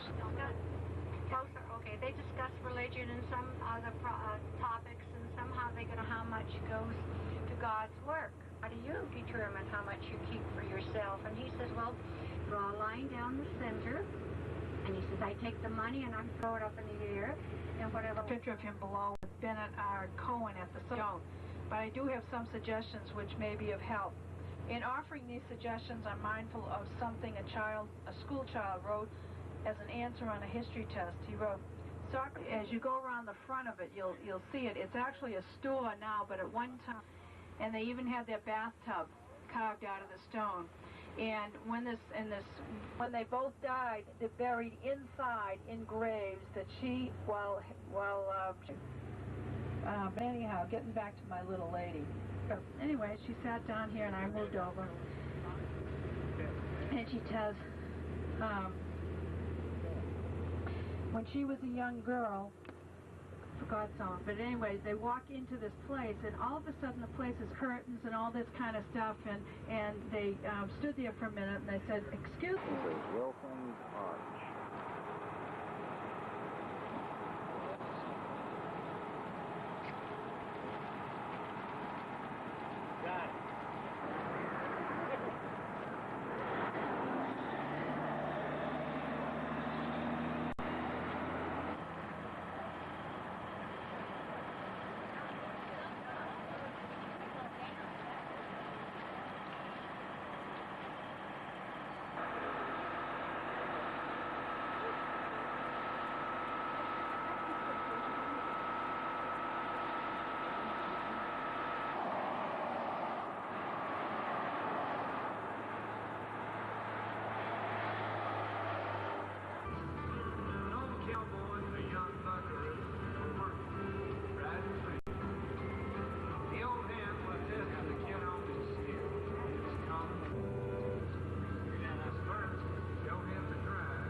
This is the little town of Bluff.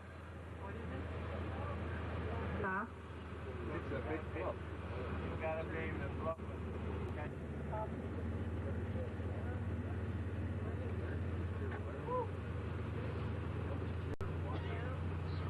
Oh, when you're right,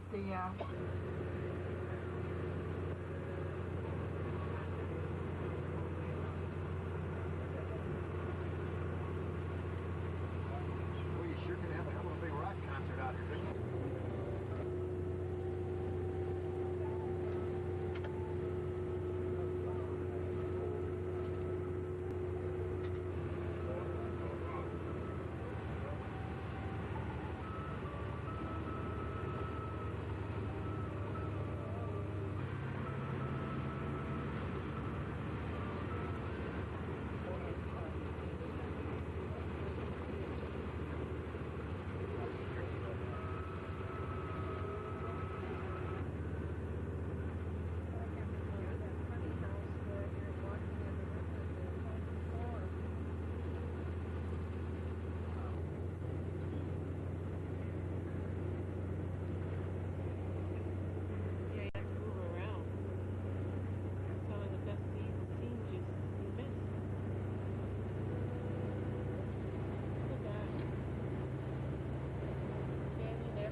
look over the Native Americans make their rugs, the beautiful rugs that they make.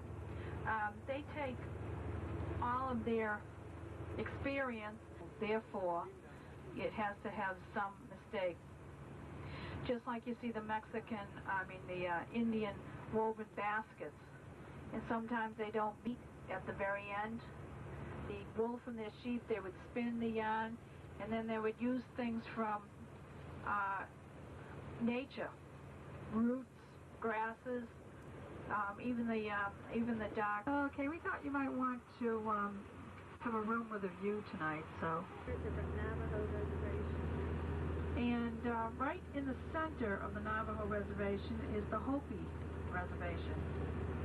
Unfortunately, for the United States, in the Valley, we go in vans. We do not take the bus. Anybody lives out here has to hold their own water.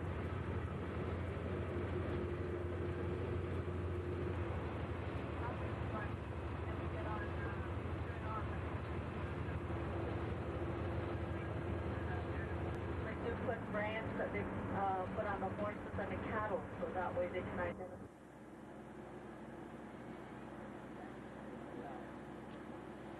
That's the owl. El Capitan.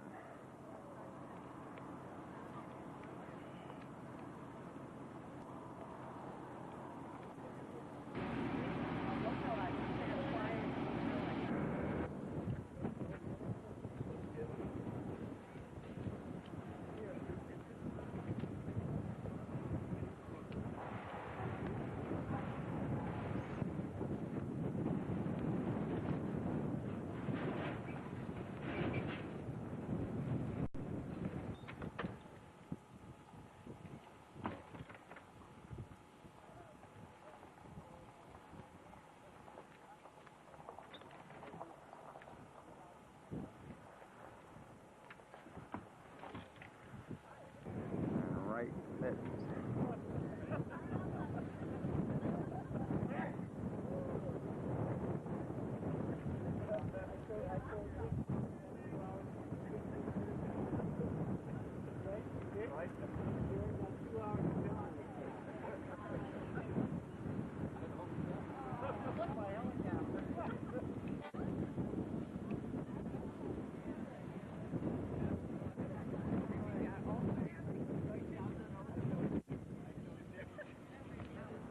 Hi, Mom. Hi.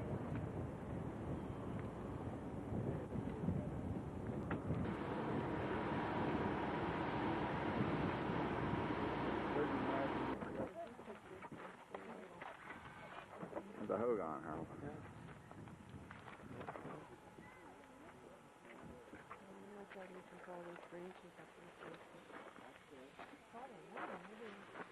Maybe they live there. That's what I was thinking. Okay, let's get everybody. Gotta keep running Let's get everybody in. Move in. Short ones in the front. Can you see? Some of it, she has to go to a higher elevation. Every time when she goes into Flagstaff, or has some in hand when she needs it. Now she's one of the very few women who still goes through the old routine of doing her own carding, spinding, dye the wool herself, because nowadays you can find the yarn already dyed into different colors and spun for you in trading posts.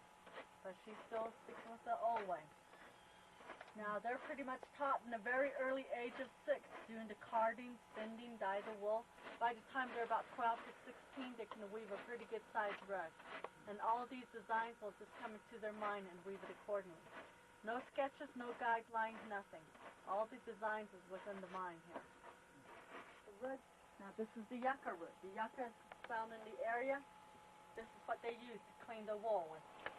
And then also this is used as for shampoo. Now some families still do use it today. For us that live in town, we just go to Bashas and buy the cheapest.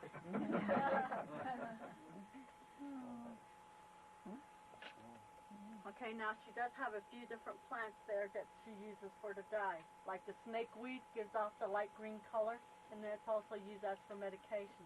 Just about everything that is found in the surrounding area are used for medication, the dye for the wool, or the herbs we cook with. All trees found in the area, most of them are used as for shelters.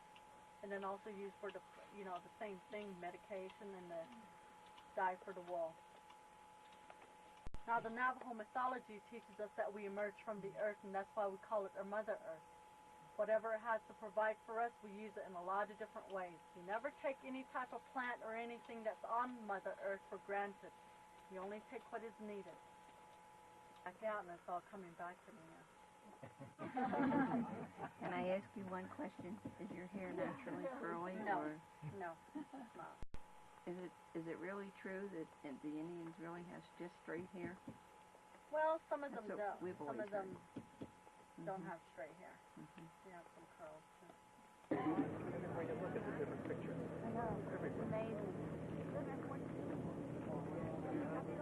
Mesa where Airwolf was filmed at. Show Airwolf, it was filmed at that area right there. Ship used to come out the top. Thunderbird Mesa.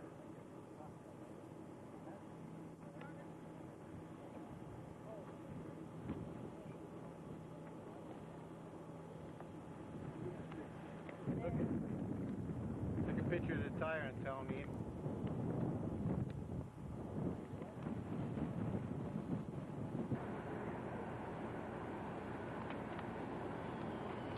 That's the north window.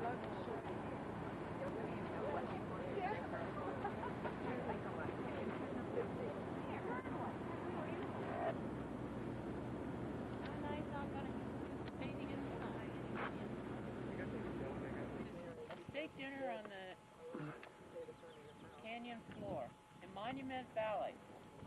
Prepared by the Indians. Baked beans, corn on the cob, salad. And steak. Very good.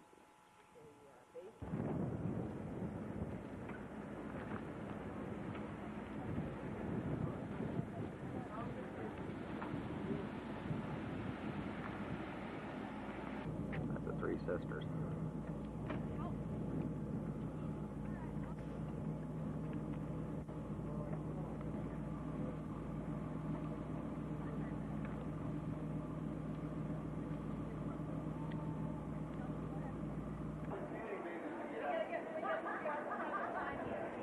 Come on, move out, let's go.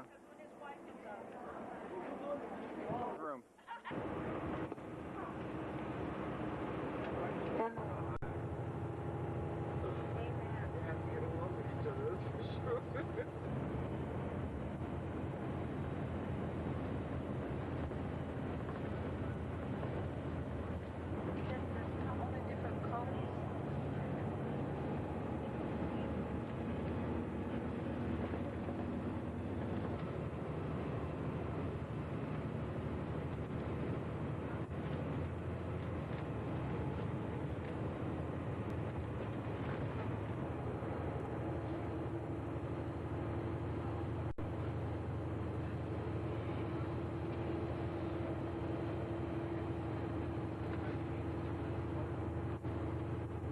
Miles of the Colorado Grand Canyon.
down there.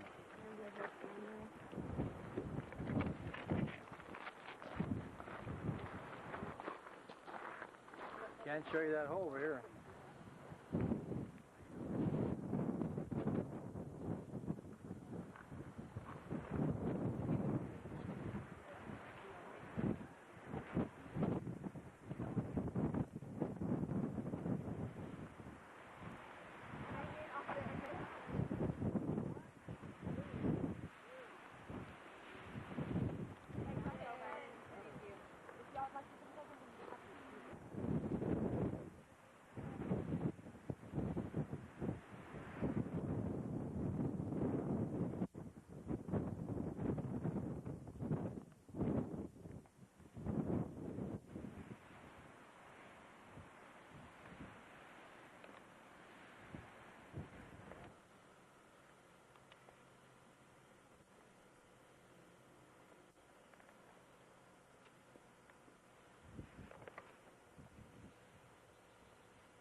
What's this, Hoppy's Point? Yeah.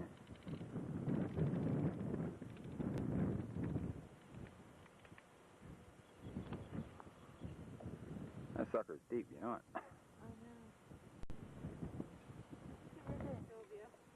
What? That rapids doesn't look too bad there, but I guess... Yeah, but look how far up you are. Can you imagine them trying to explore here? I can't imagine them trying to explore.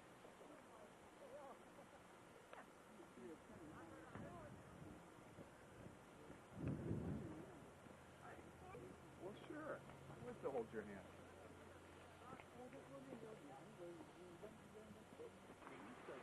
Colorado's over there.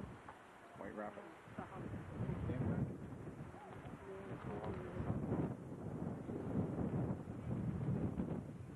This is the same area we flew over this morning. Winds are up to 40 miles an hour flying.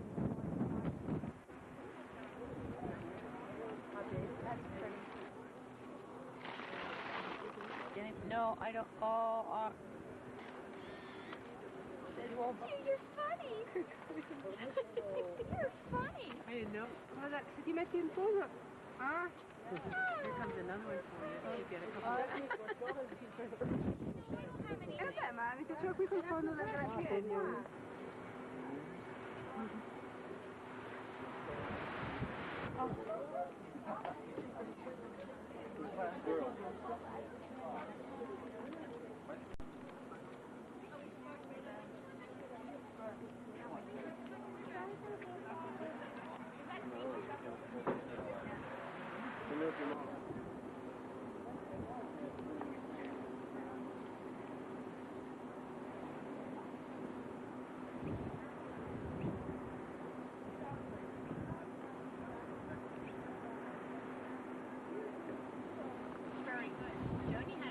Cold though. It's so cold here. It doesn't even melt. Look at all the sweaters I have on. It's only about 40 degrees. Say a few words, Harold. Say a few words, Harold. Look at my jacket, sweater. Cold. I'm still through shivering. This keeps going around. This is more, I don't know, the other one is higher, but this is spectacular. Ooh, wait. It is spectacular.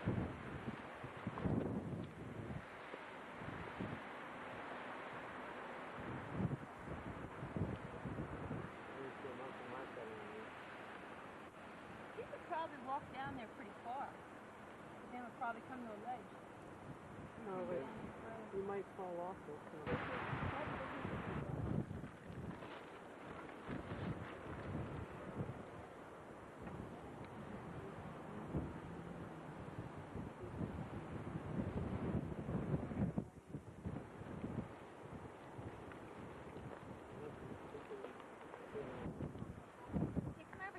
See it. I wonder if that's where the donkey's go. See it? That brown thing there? I wonder if that's where the donkey's go. bottom, Cheryl. Okay, you gotta watch out, don't fall off.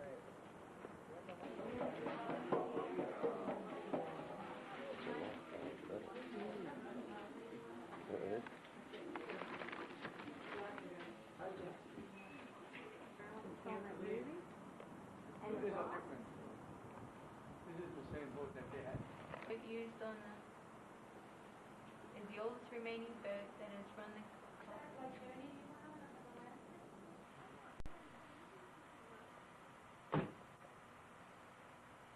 Hi there, guys. These are the deers right outside our lodge. They're mule deers. Look at the big ears.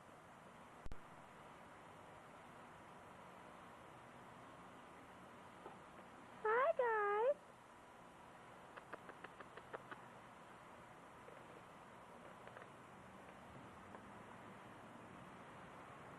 What you doing?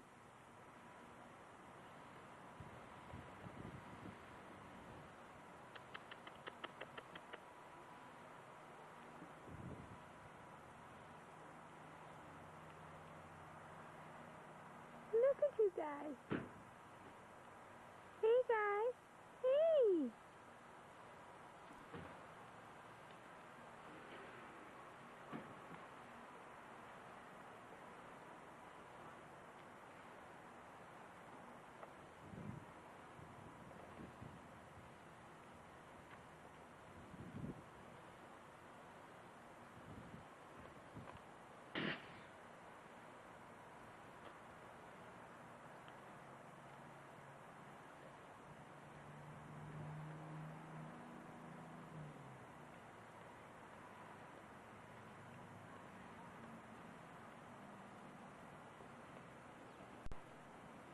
Last day, we're getting ready to say goodbye. We're on our way to Bryce Canyon next.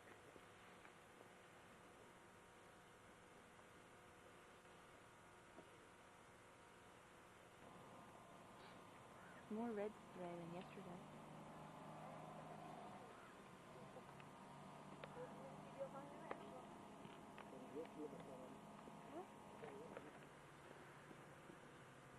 This is Bright Angel Trail. You can see somebody down there walking.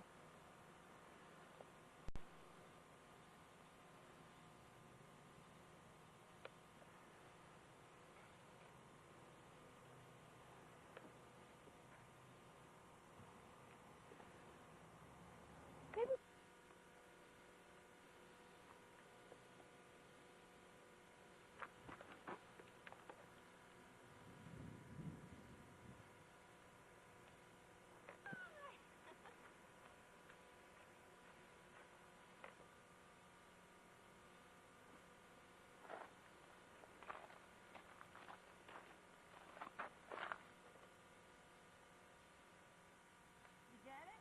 Walk the same trail as the mules walk. Look at them over there, they're walking down. Oh, that's the mule trail all the way over there. Then they walk all the way down there. You could walk it.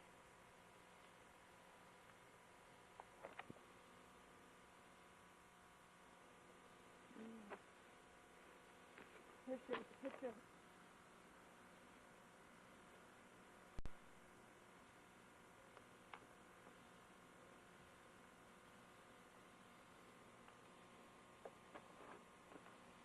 As I said, they're walking all the way down.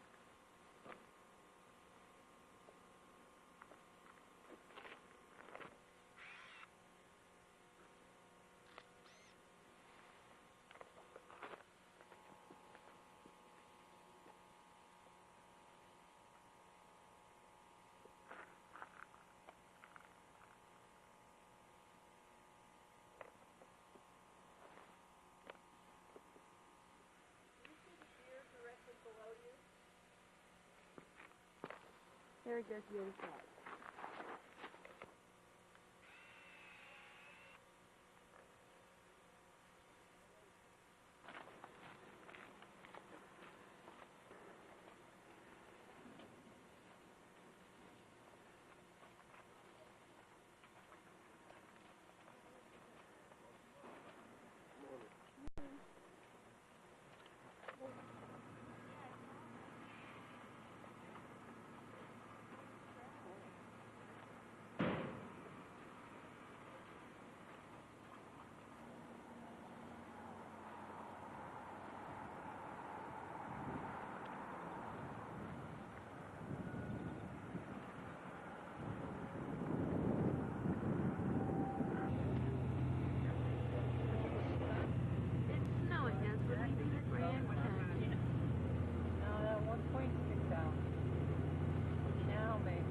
up on the left.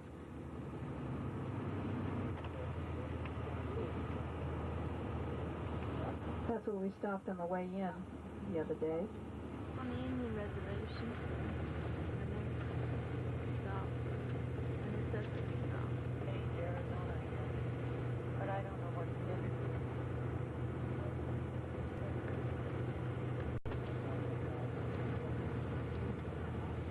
This is all the Indian reservation.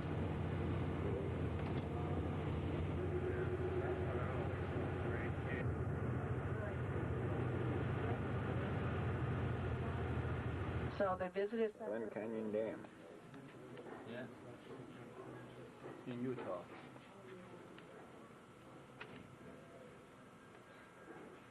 Holy jingles.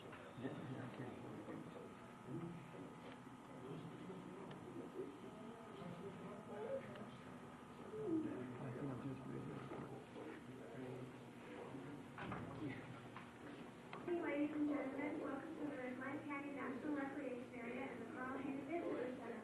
We are now offering a free 1-hour guided tour of the Glen Canyon Dam and Power Plant. If you are interested in this tour, please meet your tour guide. Water's green, Harold.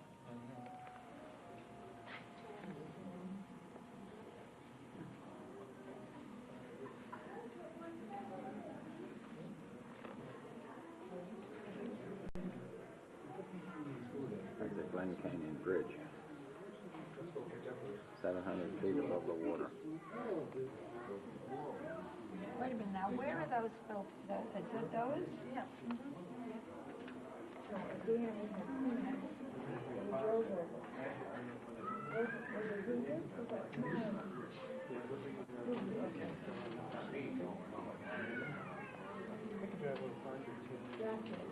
Right, Harold? Yeah, it's telling me.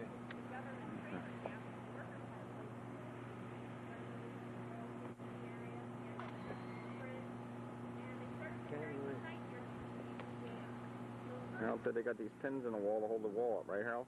Is there really grass down there? I think that's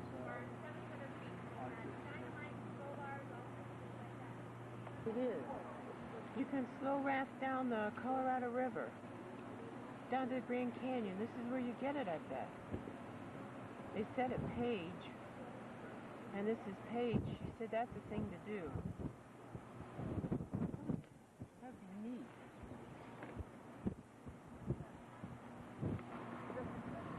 This is drizzly.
Sylvia, we're just going to have to move it.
If I would got my money, I could have. I went out for a more modern one, and that thing's outdated now. Sure, what? That's on the tape. Well, it's all right.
And then as we round the corner here, you'll notice it'll be on your left-hand side. It looks like just strips of sand. It's where the erosion has come down and washed it all the way over to your right. Here, there's a sandstone. It's very predominant. And we're going to be coming to an area that the sandstone is just one big...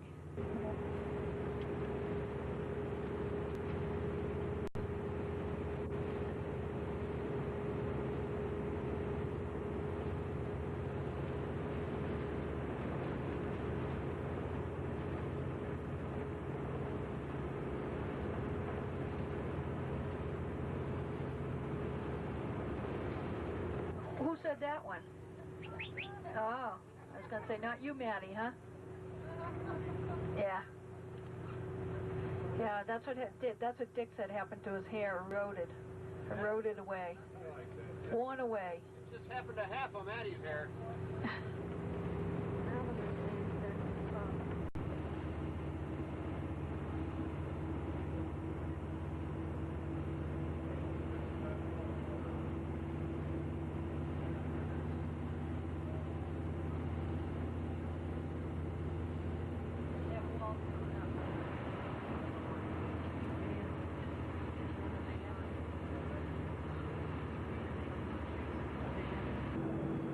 Goes along, and you can see all the erosion has made all of these crisscross lines over here to your right. And look at the cave there. It looks like somebody ran out of paint or that they vandalized it. And but you can see how the wind blew it. I think this is really pretty. This is probably one of the prettiest places.